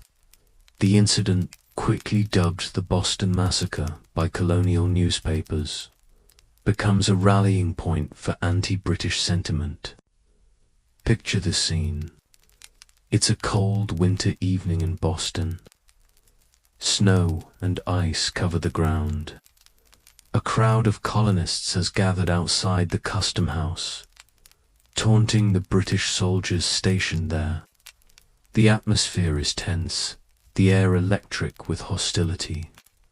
The colonists throw snowballs, then oyster shells, then chunks of ice. The soldiers, outnumbered and increasingly afraid, try to maintain their composure. Then something happens. Accounts differ on exactly what, and shots are fired. When the smoke clears, 5 colonists lie dead or dying in the snow, their blood staining the white ground red. Murder, someone shouts. The redcoats have murdered our brothers. The news spreads through the colonies like wildfire. Paul Revere creates an engraving depicting the incident as a deliberate massacre, with British soldiers firing in unison into a peaceful crowd. It's propaganda, but effective propaganda. In an unexpected twist, John Adams, a leading voice for colonial rights, agrees to defend the British soldiers at trial. Despite his personal feelings about British policies, he believes in the rule of law and the right to a fair trial. Facts are stubborn things, Adams tells the jury. Whatever our wishes, our inclinations, or the dictates of our passions, they cannot alter the state of facts and evidence. 6 of the 8 soldiers are acquitted. 2 are convicted of manslaughter, but receive reduced sentences. The verdict does little to calm colonial anger. In 1773, Parliament passes the Tea Act, which gives the British East India Company a monopoly on tea sales in the colonies, though it actually makes tea cheaper for the colonists. They see it as another attempt to force them to accept Parliament's right to tax them. On December 16, 1773, a group of colonists, disguised as Mohawk Indians, boards 3 British ships in Boston Harbor and throws 342 chests of tea into the water. The Boston Tea Party, as it becomes known, is a direct challenge to British authority. "I've never tasted saltier tea," jokes one participant afterward. Parliament responds with the coercive acts called the Intolerable Acts by the colonists, which close Boston Harbor, revoke Massachusetts Charter, allow troops to be quartered in private homes, and make British officials immune from prosecution in colonial courts. For Bostonians, the closure of their harbor is economically devastating. Ships can't enter or leave, meaning goods can't be imported or exported. Businesses fail. People lose their livelihoods. Food becomes scarce and expensive. "They mean to starvant," tells his family as they sit down to another meager meal. The other colonies rally to Boston's aid, sending food and supplies. More importantly, they begin to see Britain's actions not as isolated incidents affecting one colony, but as a threat to all their liberties. In September 1774, delegates from 12 colonies meet in Philadelphia for the First Continental Congress.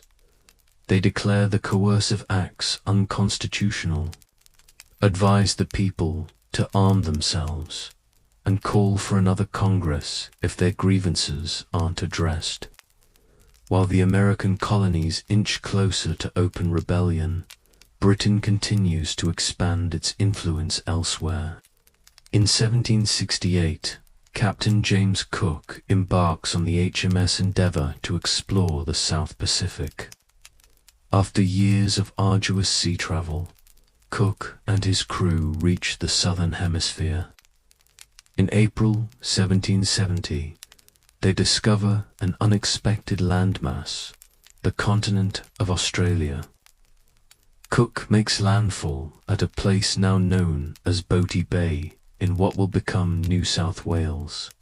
Stepping ashore, he and his crew encounter a landscape unlike any they've seen before, with exotic flora and fauna and indigenous people who have called this land home for millennia. The air smells different here, one sailor notes in his journal. Spicy, sharp, like nothing in England. Cook and his crew spend months charting the eastern coastline of this vast continent. They sail northward, mapping in detail as they go. Cook is a meticulous navigator whose precise measurements and crafty are unrivaled. As they venture farther north, they encounter a range of environments, from dense rainforests to pristine beaches and coral reefs.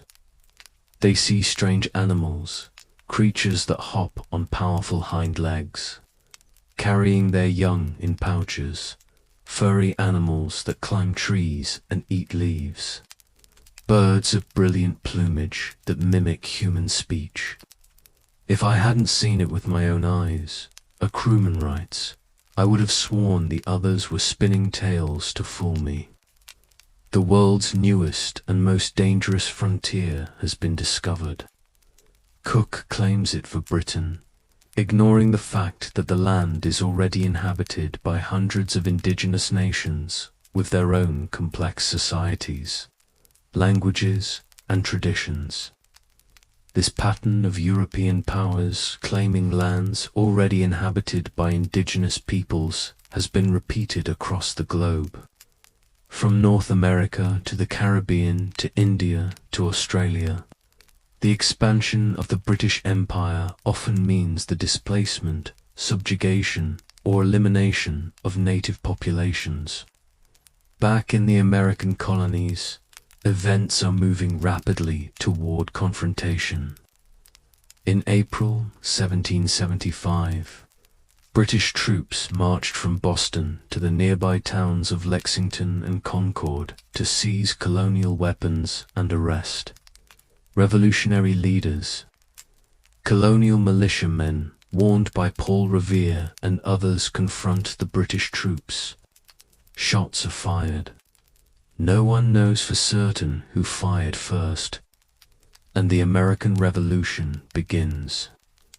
The shot heard round the world, as Ralph Waldo Emerson will later call it, sets in motion a chain of events that will lead to the first major loss of British colonial territory. As the conflict escalates, the colonists form the Continental Army under the command of George Washington. On July 4, 1776, the Continental Congress adopts the Declaration of Independence, formally severing ties with Great Britain. We hold these truths to be so. The document declares that all men are created equal, that they are endowed by their Creator with certain unalienable rights, that among these are life, liberty, and the pursuit of happiness. The ideals expressed in the Declaration will inspire movements for liberty and self-government around the world for centuries to come, including, ironically, in other parts of the British Empire. For Britain, the American Revolution represents the first major challenge to its imperial authority. If the 13 colonies can successfully break away, what's to stop other colonies from following suit?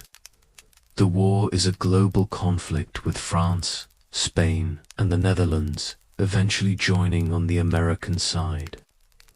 British forces face not just colonial militias, but professional European armies and navies. For ordinary people caught in the conflict, life becomes a constant struggle. Armies from both sides requisition food and supplies from farms and villages. Neighbors turn against neighbors, those loyal to the crown against those supporting independence. My brother fights for the king. A Massachusetts woman tells her children, your father fights for independence. If they meet on the battlefield, one may kill the other. This is the price of war. After years of fighting, the tide turns decisively at the Battle of Yorktown in 1781. British General Charles Cornwallis, surrounded by American and French forces, surrenders.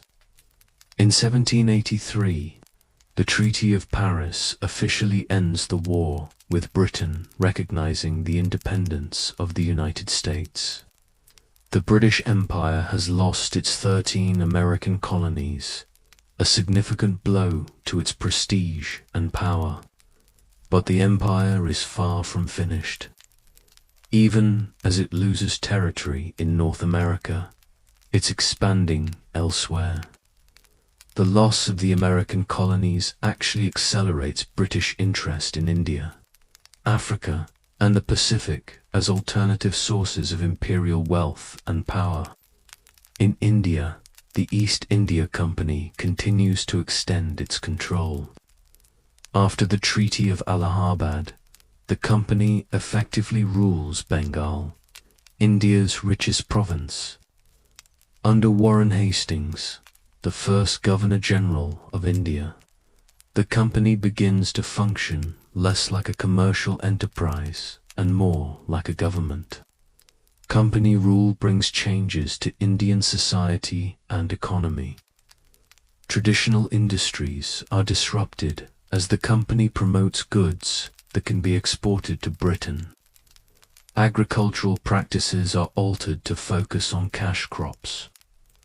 Local power structures are reshaped as the company installs rulers favorable to its interests. The foreigners change everything. An Indian textile worker complains. They want us to grow indigo instead of food. They want us to buy their cloth instead of making our own. They want us to become something we are not. For the British, India increasingly becomes the jewel in the imperial crown. The wealth extracted from the subcontinent through trade, taxation, and exploitation helps fuel Britain's industrial revolution and finances further imperial expansion. In Africa, British involvement is still primarily focused on the slave trade and coastal trading posts. The interior of the continent remains largely unexplored by Europeans. But this will change in the coming decades as the scramble for Africa begins. Australia, following Cook's voyage, is identified as a potential site for a new colony.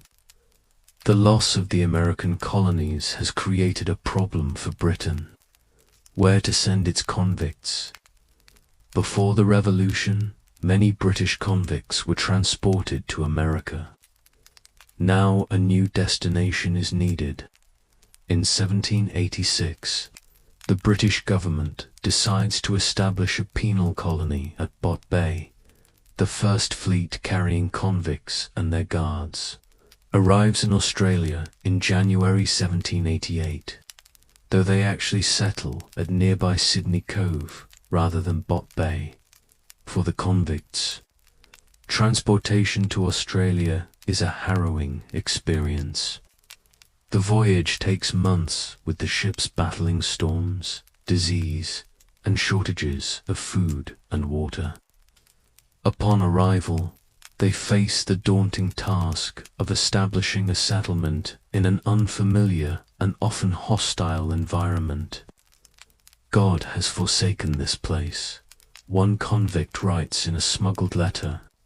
The sun burns like the fires of hell.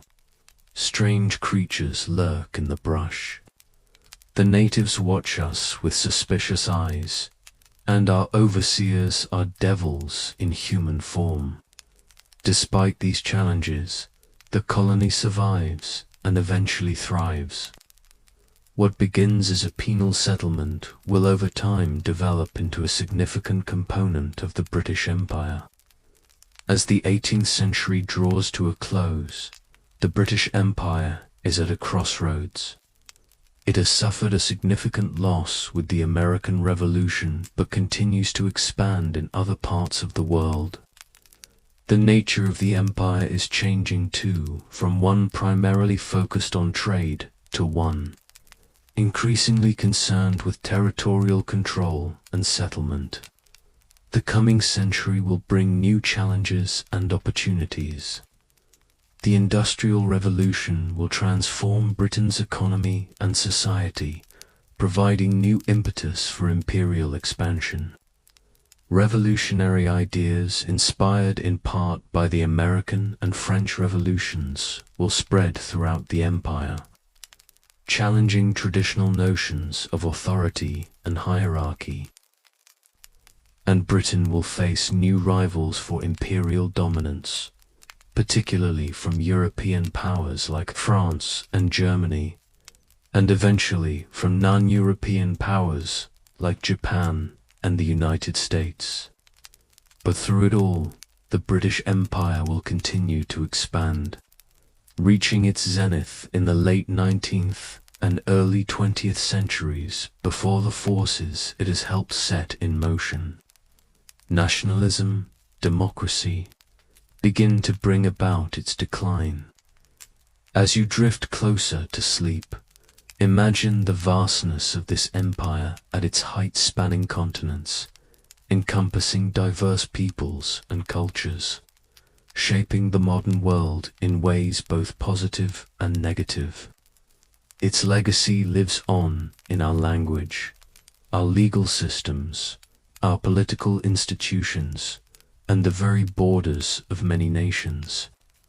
The story of the British Empire is a complex tapestry of ambition and idealism, exploitation and opportunity, cruelty and courage. It's a story of ordinary people caught in extraordinary historical currents, trying to navigate a changing world. And it's a story that continues to shape our present and future, even as the empire itself has passed into history. As the 19th century dawns, Britain is about to undergo a transformation that will reshape not just the empire, but the entire world. Steam engines hiss and clank in factories across northern England. Coal mines burrow deeper into the earth. Iron foundries glow orange against the night sky. The Industrial Revolution has begun. Imagine walking through Manchester in 1800. The air is thick with cold smoke, so dense that sometimes at midday, it's as dark as twilight. Your lungs burn with each breath. Your eyes water. Soot settles on your clothes, in your hair, even between your teeth. The noise is constant. The metallic clang of machines, the hiss of steam, the shouts of workers, the rumble of carts on cobblestone streets, and beneath it all, the steady thrum of power. Not political power, but actual physical energy being harnessed, controlled, directed. It's like the whole world suddenly woke up. A visiting French merchant remarks, and decided to make things. Britain becomes the world's workshop, producing textiles, machinery, ships, and countless other goods at an unprecedented rate. This industrial might fuels imperial expansion, providing both the means, advanced weapons, steam-powered ships, and the motive, need for raw materials and markets for further conquest. One of the first targets is India. The East India Company has been steadily expanding its control since the Battle of Plassey in 1757 under Richard Wellesley. Governor-General from 1798 to 1805, the company adopts a policy of outright territorial acquisition. Wellesley uses a system called subsidiary alliances. Indian rulers who accept these agreements get British protection, but must accept a British resident at their court, and can't negotiate with other states without British permission. It's protection in the same way that a mob boss protects a local shop owner. The choice is simple.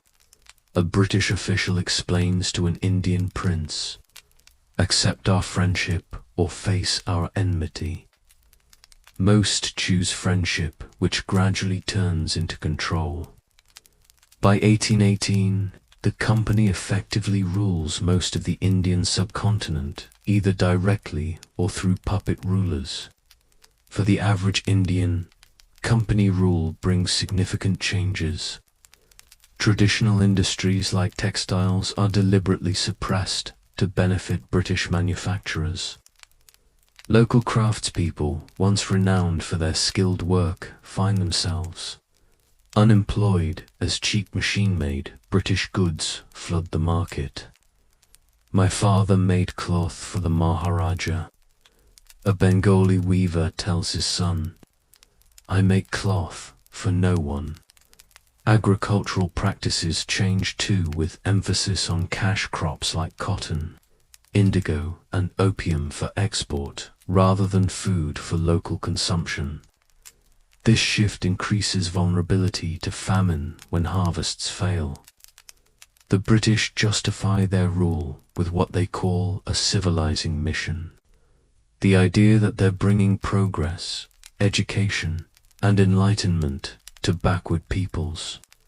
James Mill, in his influential History of British India, argues that Indian civilization is stagnant and inferior, requiring British guidance to advance. His son, John Stuart Mill, an official in the East India Company, puts it bluntly. Despotism is a legitimate mode of government in dealing with barbarians, provided the end be their improvement. This attitude, equal parts arrogance and paternalism, becomes a hallmark of British imperialism. The British convince themselves they're doing subject peoples a favour by ruling them. Meanwhile, Britain's industrial needs lead to conflict with the world's oldest empire, China. British merchants want to sell their manufactured goods to the vast Chinese market. But the Chinese are mostly self-sufficient and show little interest in British products. There is, however, one British product they do want. Opium grown in India under company supervision. Opium is smuggled into China in massive quantities, creating millions of addicts and draining Chinese silver reserves. When the Chinese government tries to stop this destructive trade, Britain goes to war not once, but twice. The Opium Wars 1839 to 1842 and 1856 to 1860 end with British victories, forcing China to open its ports to foreign trade and cede Hong Kong to British control. We went to war because they wouldn't let us sell drugs to their people. A British naval officer later admits in his private diary, "How do we sleep at night? The Treaty of Nanking, which ends the First Opium War, is the first of what the Chinese will call the unequal treaties, agreements forced upon them by Western powers. It's a pattern that will continue throughout the century, gradually weakening China and contributing to the collapse of its imperial system." In 1837, a young woman named Victoria becomes Queen of the United Kingdom. Her reign, lasting until 1901, will coincide with the zenith of British imperial power. During this Victorian era, the empire expands dramatically, especially in Africa. The early Victorian period sees the abolition of slavery throughout the British Empire in 1833, while morally right. This creates economic challenges for colonies dependent on slave labor, particularly in the Caribbean. Britain's solution is to find new sources of labor-indentured servants from India, who sign contracts to work on plantations for a fixed period in exchange for passage and minimal wages. It's not slavery technically, but conditions are often barely better. We were promised a paradise. An Indian laborer in Trinidad writes home, "We found hell instead." In Africa, Britain's presence is still limited. In the early 19th century, there are settlements in Sierra Leone, founded as a haven for freed slaves, and the Cape Colony taken from the Dutch during the Napoleonic Wars, but the interior remains largely unexplored by Europeans. This begins to change with the voyages of explorers like David Livingstone, who maps much of Central Africa between 1841 and 1873. Livingstone, a Scottish missionary, is driven by a desire to end the slave trade and bring Christianity and commerce to Africa. When Livingstone goes missing for 6 years, the New York Herald sends journalist Henry Morton Stanley to find him. Their meeting near Lake Tanganyika in 1871 produces one of the most famous greetings in history. Dr. Livingstone, I presume these explorations open the African interior to European knowledge and consequently to European exploitation. By the 1880s, various European powers are scrambling to claim African territories. Back in India, the growing power of the East India Company concerns even the British government. The company has its own army, collects taxes, administers justice, and effectively rules millions of people, all while remaining nominally a commercial enterprise. The contradiction becomes unsustainable in 1857, when a massive rebellion called the SEO Mutiny by the British and the First War of Independence by Indian nationalists erupts across northern India. The immediate trigger is a rumor that new rifle cartridges are greased with cow and pig fat, offending both Hindu and Muslim soldiers. But the underlying causes are deeper resentment of foreign rule, fear of Christian proselytizing, anger at economic exploitation. The rebellion is marked by atrocities on both sides. Indian rebels massacre British civilians, including women and children, at places like Cawnpur. British forces respond with indiscriminate violence, executing suspected rebels by tying them to cannon muzzles and firing. They're hanging everyone with a brown face, a British officer writes in disgust. No trial, no evidence, just a rope and a tree. After the rebellion is suppressed, the British government decides the East India Company's time is up.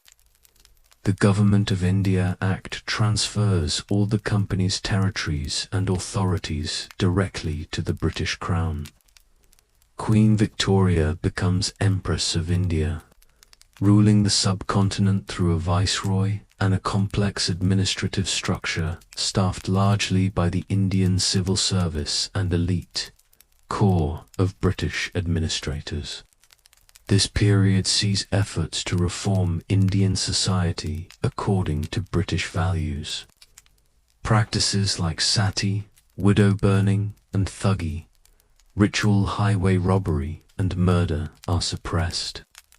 Western education is introduced, creating an Indian elite fluent in English and familiar with Western ideas, including concepts of democracy, nationalism, and self-determination that will eventually be turned against the British.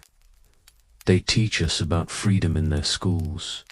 An Indian student notes wryly, then express surprise when we want it for ourselves. The mid-Victorian period also sees Britain involved in European conflicts, most notably the Crimean War, 1853 to 1856, against Russia. This war, fought primarily in the Crimean Peninsula on the Black Sea, is notable for several reasons. It's one of the first wars to be extensively photographed and reported on by war correspondents, bringing the realities of combat home to the British public in unprecedented ways. It introduces Florence Nightingale and her nurses, revolutionizing military medicine, and it exposes serious deficiencies in the British military system, leading to reforms. But for the average British soldier, the Crimean War is a nightmare of incompetence and suffering. Men die needlessly of disease and exposure due to inadequate supplies and poor planning.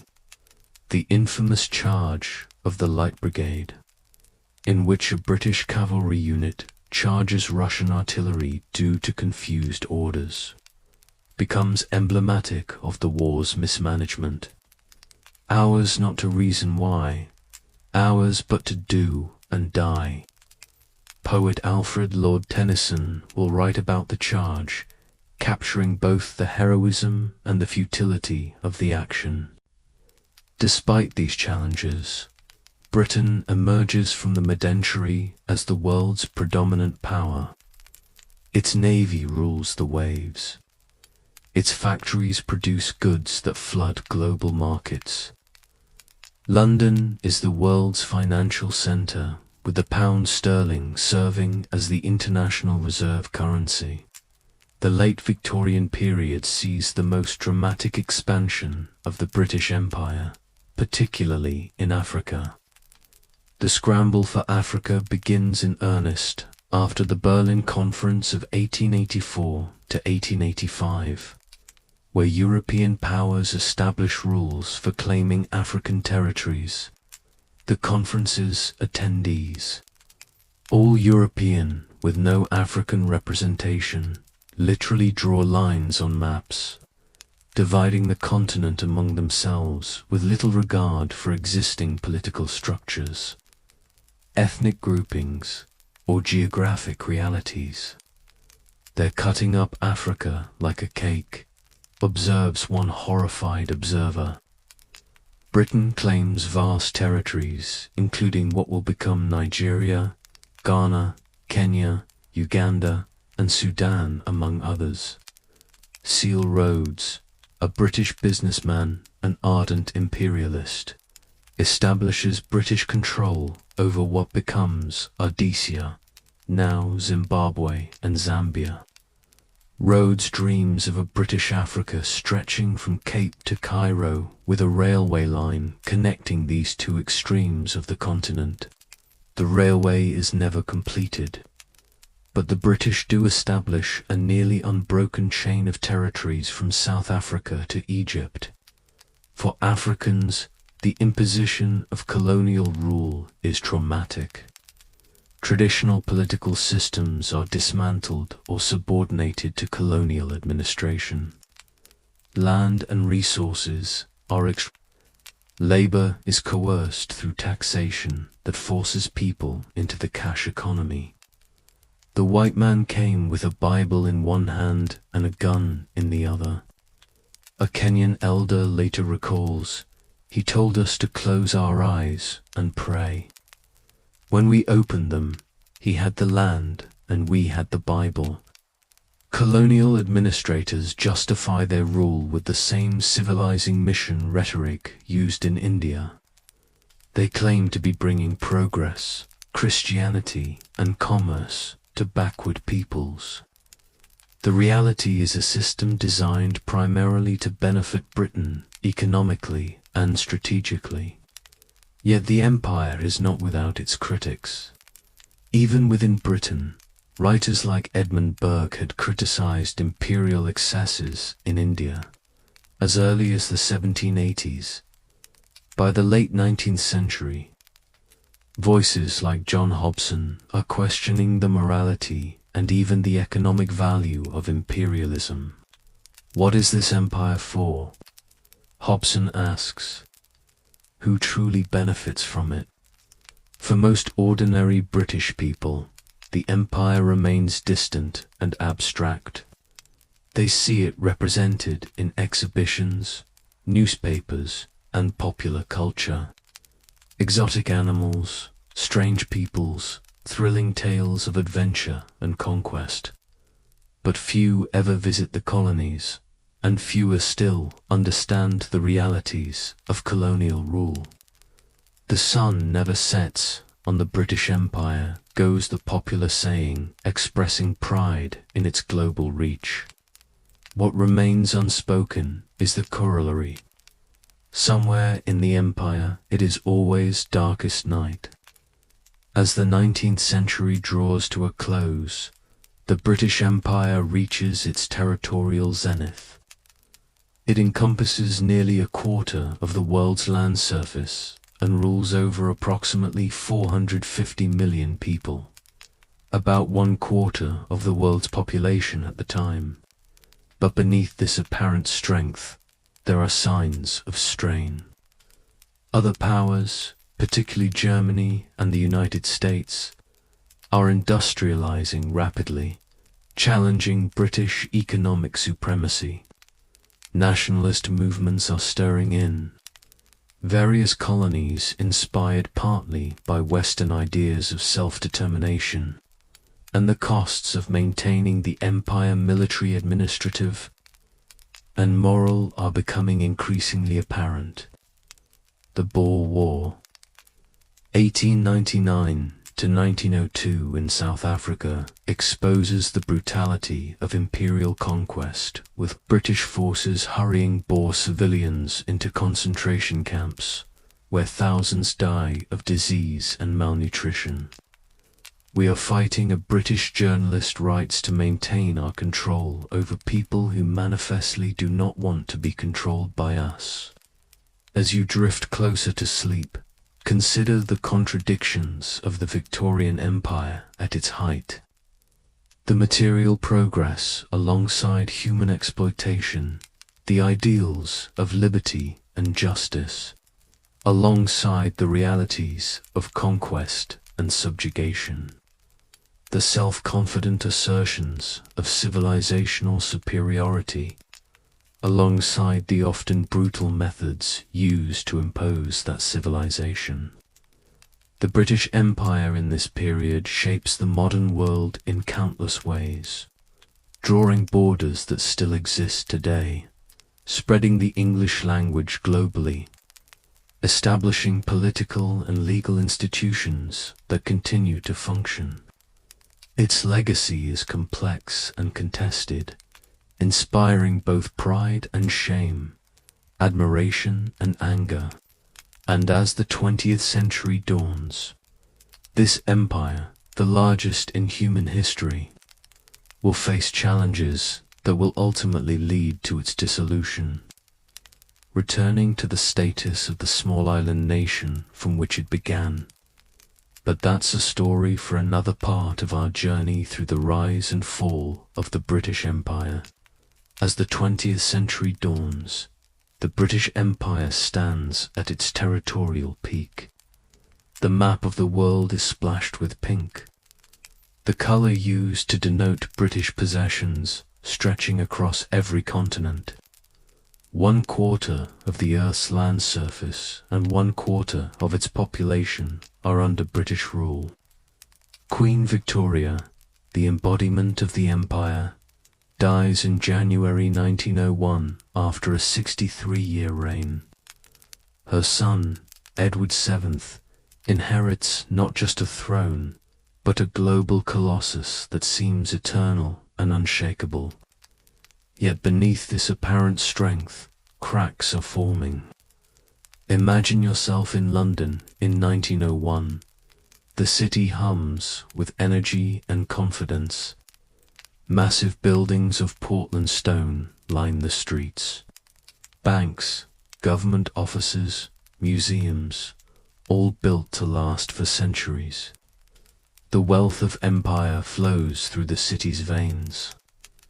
In the shops of Regent Street, you can buy silk from China, tea from India, tobacco from Virginia, coffee from Jamaica, chocolate from West Africa. The century opens with Britain at the pinnacle of world power, declares the Times. What greatness lies ahead? But a different view emerges if you look more closely.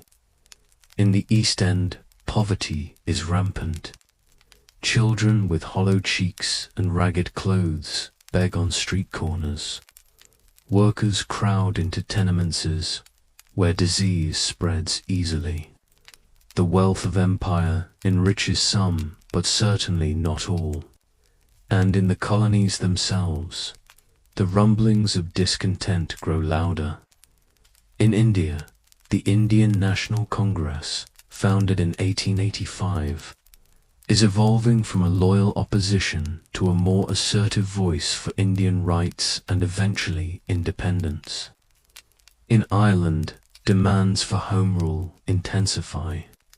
In Africa, the first stirrings of nationalist sentiment emerge among Western-educated elites.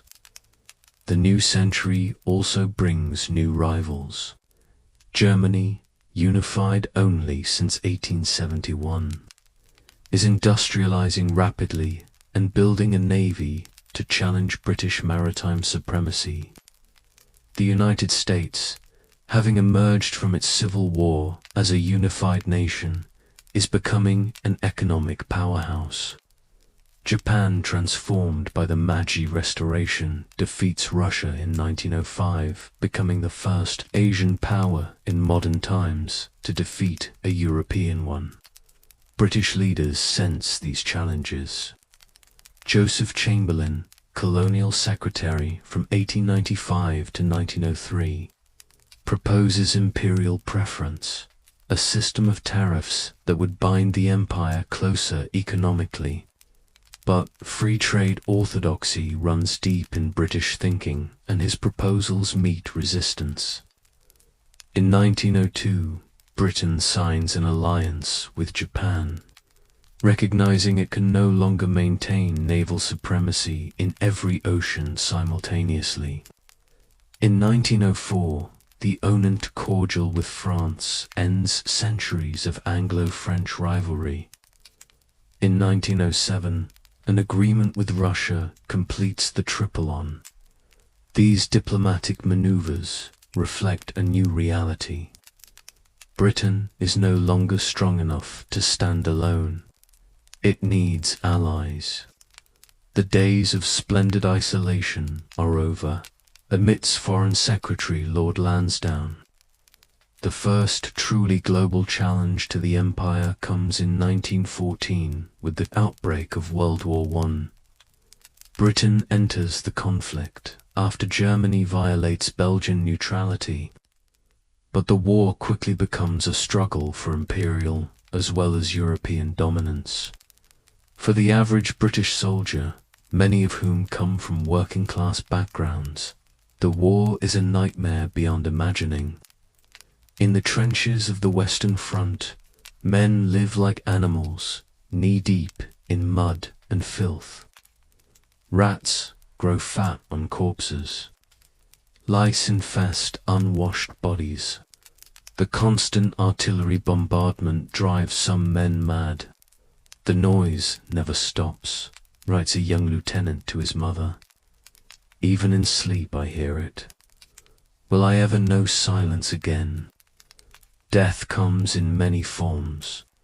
Artillery shells, machine gun, fire, poison gas, disease.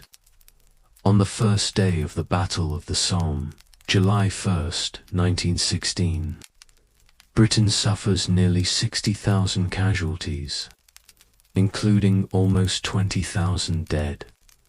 The bloodiest day in its military history. The Empire mobilizes for this existential struggle. Over 2.5 million Indian troops and laborers serve in the conflict. Soldiers come from Canada, Australia, New Zealand, South Africa, and the West Indies. Resources flow from every colony to support the war effort. The empire, upon which the sun never sets, risen as one to face this challenge, declares Prime Minister Herbert Arseth. But the war strains imperial bonds, even as it demonstrates imperial solidarity. In Ireland, nationalists staged the Easter Rising in 1916, brutally suppressed, but setting the stage for the Irish War of Independence a few years later. In India, expectations of reward for loyalty and service grow.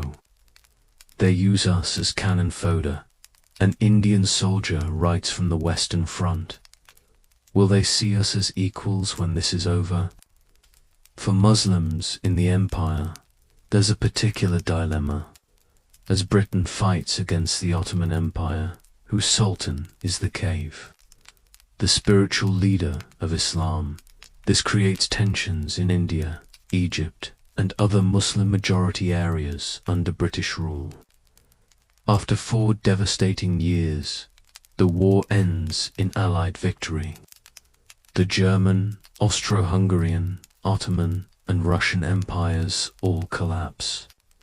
Britain and its empire seemingly emerged stronger, gaining new territories as mandates from the League of Nations, including Palestine, Iraq, and parts of German East Africa.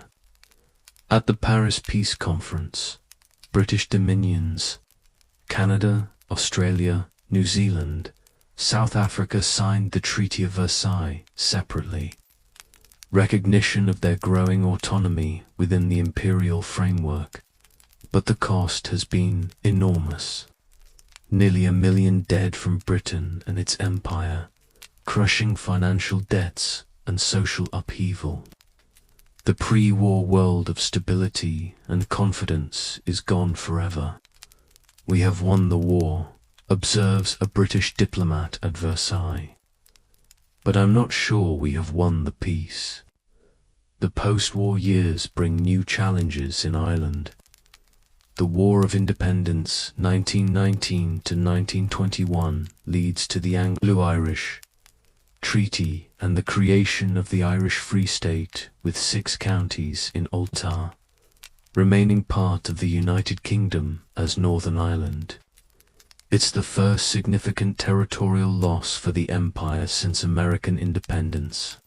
In India, growing nationalist sentiment leads to the Amritsar massacre in 1919 when British troops fire on an unarmed crowd, killing hundreds.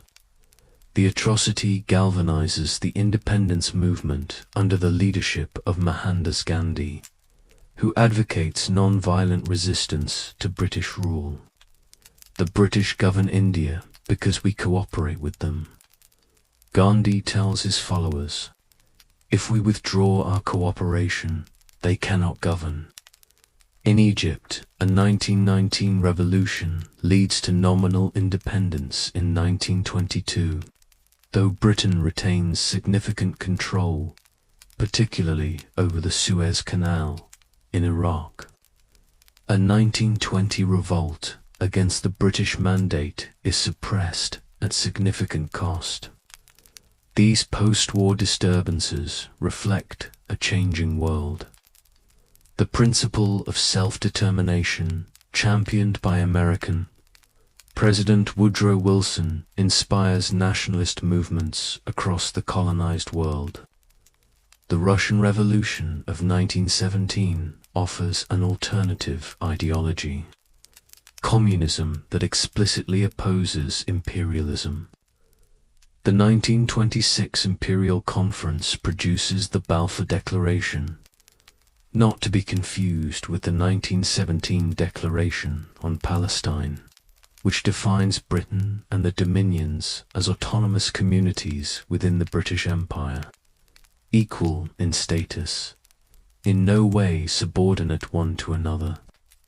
This evolving relationship is formalized in the 1931 Statute of Westminster. The Empire is becoming the Commonwealth, a looser association of increasingly independent states with the British monarch's head. Then comes the Great Depression. Beginning with the Wall Street crash of 1929, economic hardship spreads globally, putting further strain on imperial economic relationships. Britain abandons the gold standard in 1931 and finally gives up free trade, introducing imperial preference at the 1932 Ottawa Conference. But the economic benefits of empire are increasingly questioned. Is it really profitable to maintain control over vast territories? Or does the cost of administration and defense outweigh the economic advantages? The empire has become a burden we can no longer afford, argues historian Edward Thompson. As if economic troubles weren't enough, a new threat emerges with the rise of fascism in Europe. Benito Mussolini's Italy invades Ethiopia in 1935. Nazi Germany remilitarizes, annexes Austria, and dismembers Czechoslovakia. Imperial Japan expands in Asia. Britain, still recovering from the last war and facing problems throughout its empire, pursues a policy of appeasement, trying to avoid another global conflict. Prime Minister Neville returns from Munich in 1938, claiming to have secured peace for our time. The peace lasts less than a year. World War II begins in September 1939 when Germany invades Poland. Britain and France declare war, and the empire is once again called to arms. This second global conflict tests the empire as never before. The fall of France in 1940 leaves Britain standing alone against Nazi Germany. Prime Minister Winston Churchill, who takes office in May 1940, rallies the nation and empire with stirring rhetoric. We shall fight on the beaches. We shall fight on the landing grounds. We shall fight in the fields and in the streets. We shall fight in the hills. We shall never surrender. The empire responds to the call. Canadian, Australian, New Zealand, South African, and Indian forces fight in Europe, North Africa, and Asia. Colonial resources again flow to support the war effort. But the war brings unprecedented humiliation as well. Singapore, the supposedly impregnable fortress guarding Britain's Asian possessions, falls to the Japanese in February 1942, the largest surrender in British military history. Japanese forces overrun Malaya, Burma, and Hong Kong in India. The Quit India movement launches in 1942, demanding immediate independence. Though suppressed, it demonstrates growing nationalist strength. When Britain asks for Indian support against Japanese forces that have reached India's eastern border, Congress leaders ask, why should Indians die for a freedom they themselves don't have? We are determined to have the freedom that is our right, declares Indian nationalist leader Subhas Chandra Bose. If the British won't give it to us, we will side with their enemies to achieve it.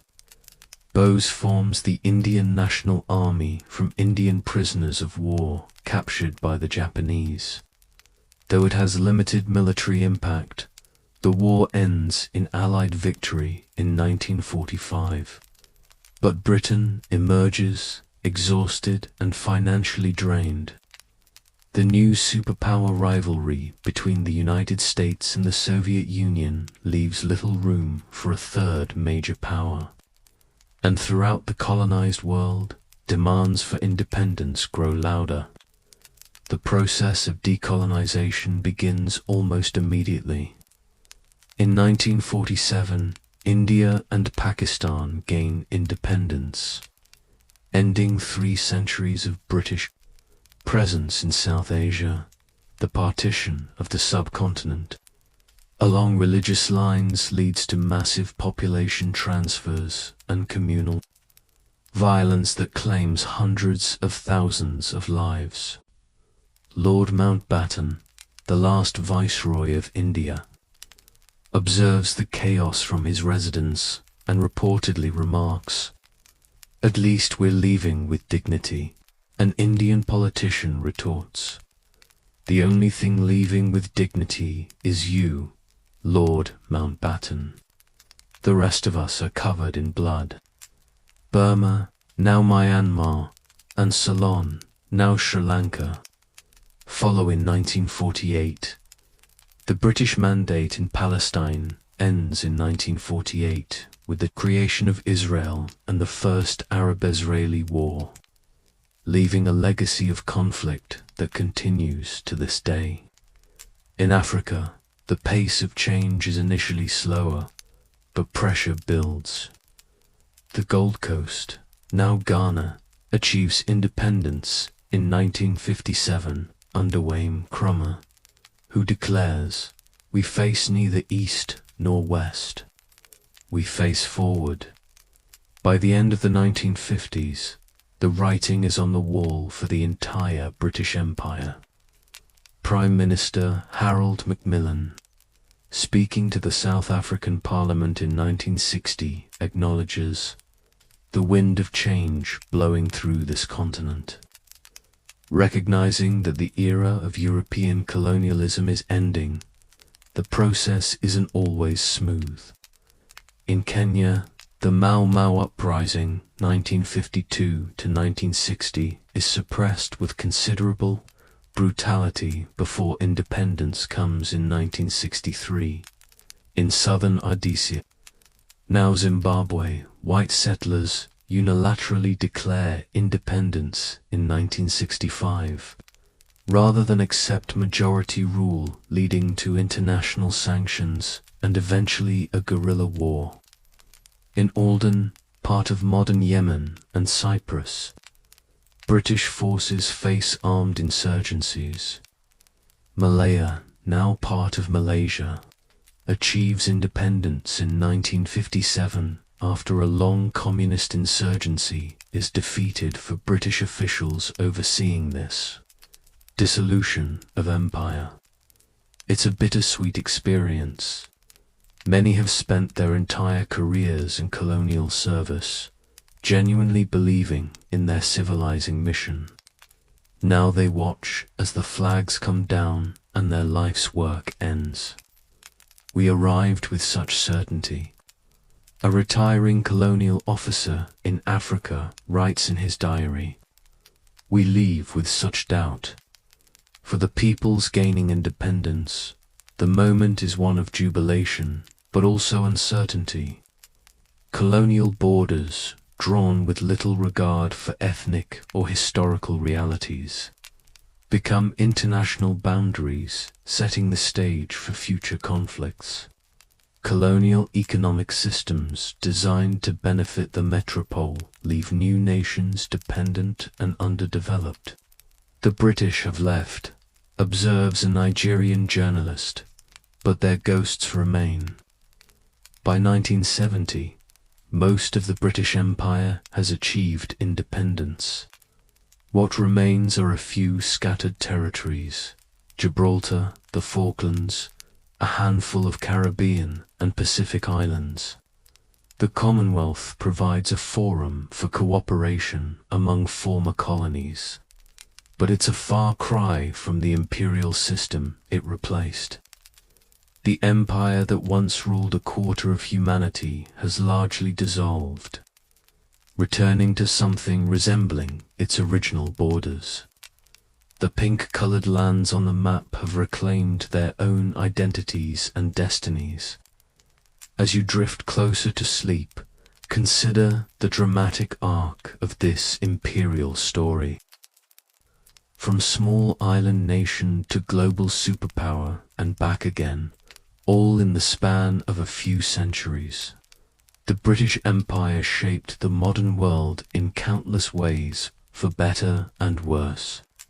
Its legacy lives on in languages spoken, borders drawn, institutions established, and historical memories formed. It was an empire on which, as the saying went, the sun never set. But, like all human creations, it had its morning, its noon, and its evening. And as the imperial sun finally sets, a new world order emerges from its long shadow.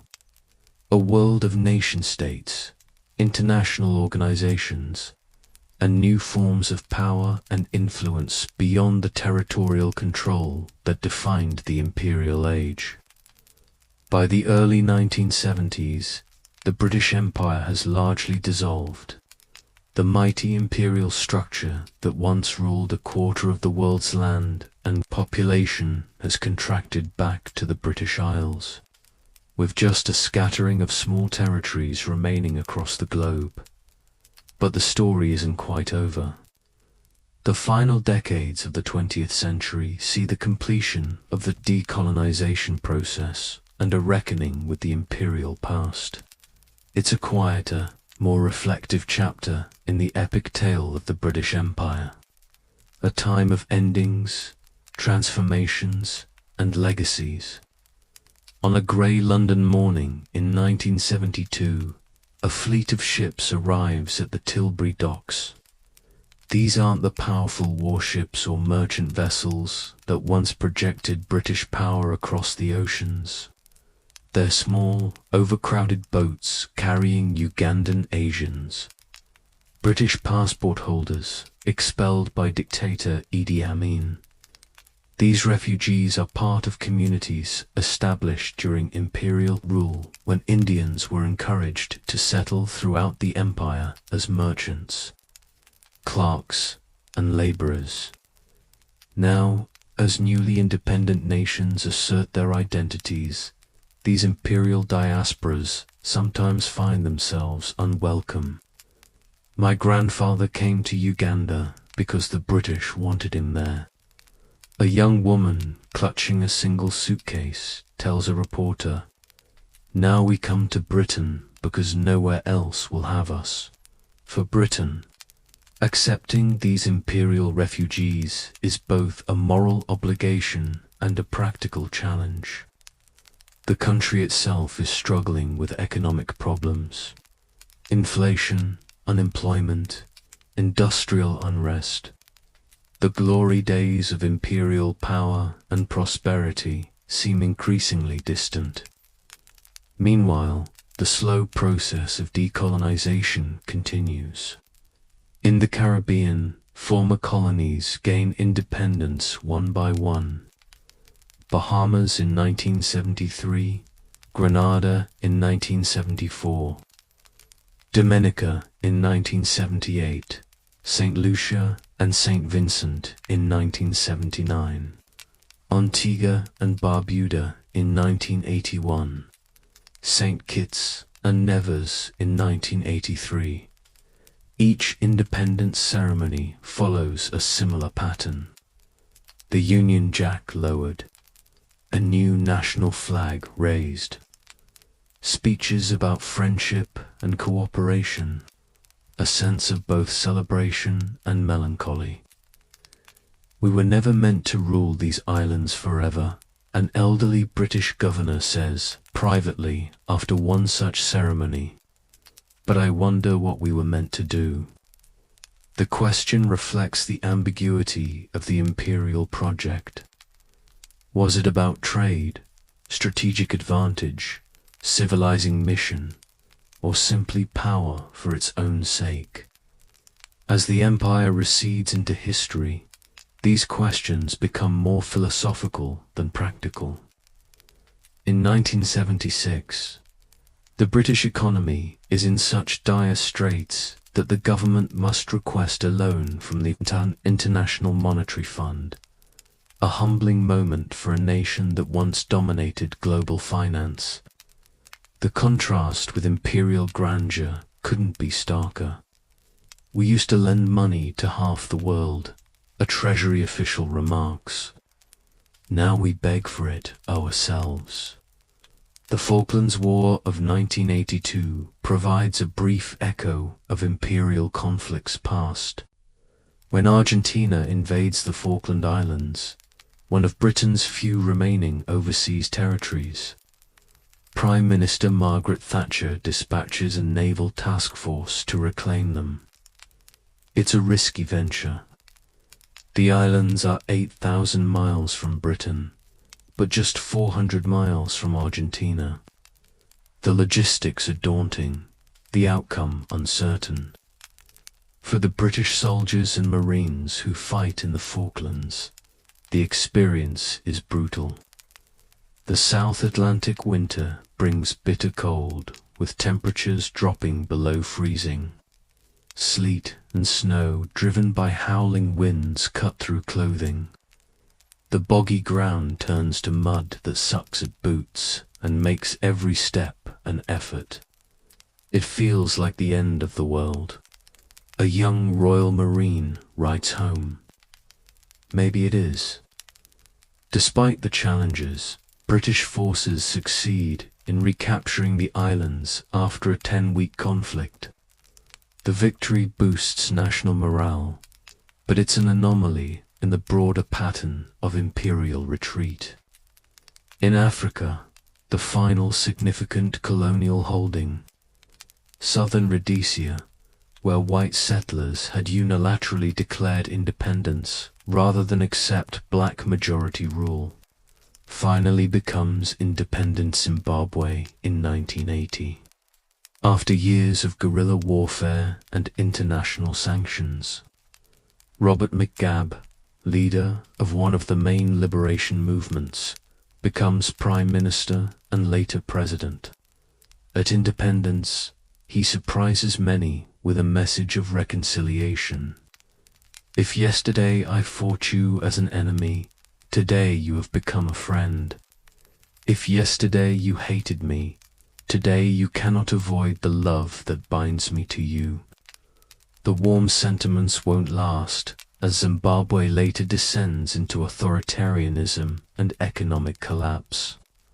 But the moment represents the end of British colonial rule in mainland Africa, a process that began with Ghanaian independence in 1957. The most emotionally significant imperial withdrawal comes in 1997 with the handover of Hong Kong to China. Acquired through the Opium Wars in the 19th century, Hong Kong has become a thriving financial center and a unique blend of British and Chinese influences. On a rainy night in June 1997, the final British governor, Chris Patten, fights back tears as the Union Jack is lowered for the last time. Prince Charles and Chinese President Jiang Zemin watch as the flags change and sovereignty transfers at midnight. For Hong Kong residents, it's a moment of profound uncertainty. China has promised to maintain the Doritos way of life under the one country, two systems framework, but many are skeptical. The British didn't give us democracy until they were leaving. A Hong Kong businessman observes wryly, the Chinese promise to preserve freedoms they themselves don't have. The handover of Hong Kong symbolically marks the end of the British Empire as a significant geopolitical reality. What remains are 14 British overseas territories. Places like Bermuda, Gibraltar, the Falkland Islands, and St. Helena. Most of them small islands with tiny populations. As the actual empire fades into history, Britain grapples with its imperial legacy in increasingly complex ways. The Commonwealth, an association of former British colonies and dependencies, evolves from an imperial club into a more egalitarian organization focused on shared values and cooperation. The Commonwealth Games held every 4 years become a visible symbol of these post-imperial connections. Athletes from 72 nations and territories, from India to Tonga, from Canada to Cameroon, compete in a festival of sport that acknowledges shared history while celebrating distinct identities. We're family, a Jamaican sprinter tells a Scottish competitor at the 2002 Manchester Games. Dysfunctional sometimes, but still family. Within Britain itself, the relationship with the imperial past becomes more complicated. Immigration from former colonies, particularly from South Asia, the Caribbean, and Africa, transforms British society, making it more diverse, but also generating tensions and backlash. The Windrush scandal that emerges in 2018 highlights these complexities. Caribbean immigrants who arrived in Britain between 1948 and 1971, invited to help rebuild post-war Britain, suddenly face deportation threats because they lack documentation proving their right to remain, despite having lived in the UK for decades. They wanted our labour then. An elderly Barbadian man says they don't want us now. The scandal forces a national conversation about immigration, identity, and the obligations owed to people from former colonies. In museums, universities, and public discourse, the imperial past becomes a battleground for competing interpretations. Some emphasize the positive aspects, infrastructure development, the spread of English language and literature, the establishment of educational and legal institutions. Others focus on exploitation, racism, cultural destruction, and the violence often used to establish and maintain imperial rule. The debate extends to physical symbols of empire. Statues of imperial figures like Seal Rhodes become focal points for protests. Should these monuments remain as historical artifacts, be removed as offensive glorifications of oppression, or be recontextualized with additional information about their complex legacies? We can't erase history, arges abritis historian, but we can try to understand it more fully. For former colonies, the imperial legacy is equally complex. The borders drawn by European powers, often with little regard for ethnic, linguistic, or historical realities, remain as international boundaries, creating challenges for national unity and regional stability. Colonial economic systems designed to extract resources for the benefit of the metropole leave lasting structural inequalities. Languages imposed by imperial rule, particularly English, become both tools of global communication and reminders of cultural domination. Yet the influence flows both ways. Britain itself has been profoundly shaped by its imperial experience. Curry has become a national dish. Words from Hindi, Arabic, and African languages enrich English vocabulary. Literature, music, and art reflect multicultural influences. The physical landscape of Britain bears imperial imprints from the grand buildings of colonial administrators, returned home to the collections of global artifacts in museums. From streets named after imperial victories to monuments celebrating or now questioning imperial heroes. The empire didn't just change the world, reflects a British Nigerian writer. It changed Britain, too, in ways we're still discovering. As the 21st century progresses, Britain seeks a new place in the global order.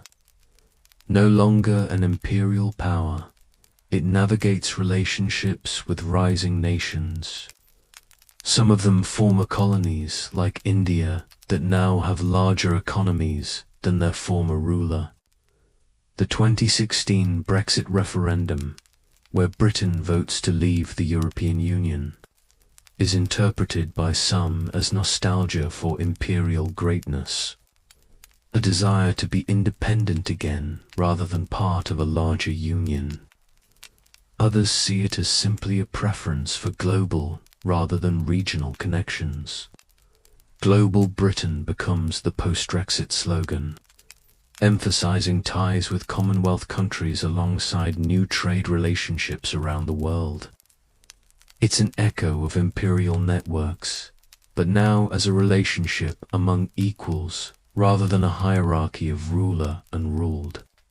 For the former colonies themselves, attitudes toward Britain and its imperial legacy vary widely. Some maintain close cultural, educational, and economic ties. Others have deliberately distanced themselves, looking to different models and partners.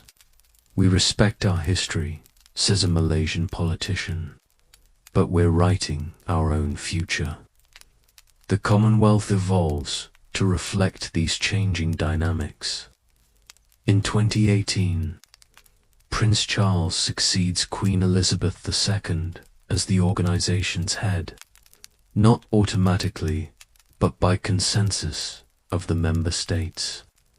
The Commonwealth Charter emphasizes democracy, human rights, tolerance, and sustainable development as shared values, with no mention of past imperial relationships.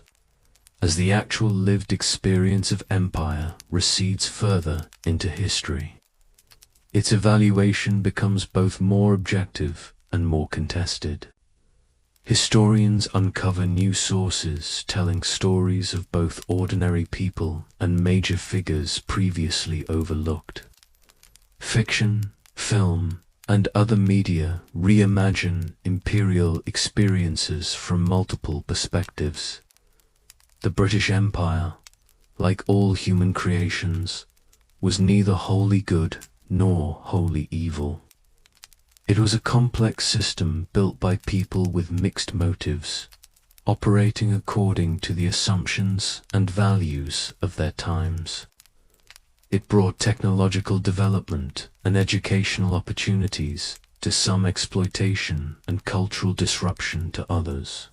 It connected distant parts of the world, creating networks of trade, migration, and ideas that persist long after imperial rule has ended. It spread English as a global language, Westminster-style parliamentary systems as a model of governance and sports, like cricket and football as cultural touchstones across continents.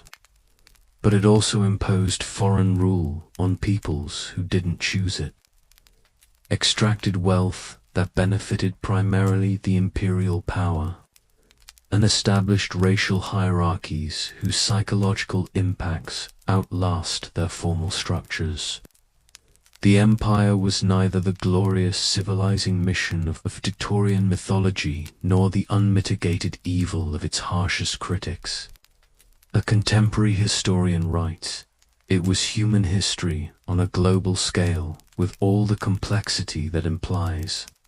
As you lie in your comfortable bed, drifting towards sleep, think about the extraordinary journey we've taken through the rise and fall of the British Empire. From its beginnings in the struggle against Viking invaders, through its expansion across continents to its zenith as global superpower, and its gradual dissolution, we've witnessed one of history's great epics. We've seen kings and queens, governors and viceroys, soldiers and settlers, missionaries and merchants. But we've also glimpsed the experiences of ordinary people, farmers and weavers, sailors and servants, those who ruled and those who were ruled. The story of the British Empire is in many ways the story of our modern world, the international system of nation-states, the global spread of the English language, the borders of countries across Africa and Asia, the multicultural nature of societies from Canada to Singapore, all bear the imprint of this historical force. Understanding this imperial story helps us make sense of our present world with its patterns of wealth and poverty, power and resistance, connection and division. It reminds us that current realities have deep historical roots and that today's decisions will shape tomorrow's possibilities. As sleep approaches, bringing its own form of empire, the realm of dreams, where past and present mingle, freely reflect on how history lives within us all. The empires of yesterday have shaped the world we inhabit, just as today's choices will shape the world of generations to come. The British Empire has passed into history, its flags lowered, its anthems faded, but its legacy remains in languages spoken, borders drawn, institutions established, and memories preserved. It's a legacy as complex and contradictory as humanity itself, a tapestry of achievement and failure, creation and destruction, connection and conflict. And as you finally drift into the empire of sleep, remember that history is never truly finished. The story continues, shaped by all who inherit its consequences and choose its future directions. The British Empire has ended, but the human story it was part of continues with all its tragedy and triumph, its darkness and light. Rest now with the weight of history settled comfortably around you, neither too heavy to bear nor too light to forget. Tomorrow is another day, another page in the ongoing story of human civilization.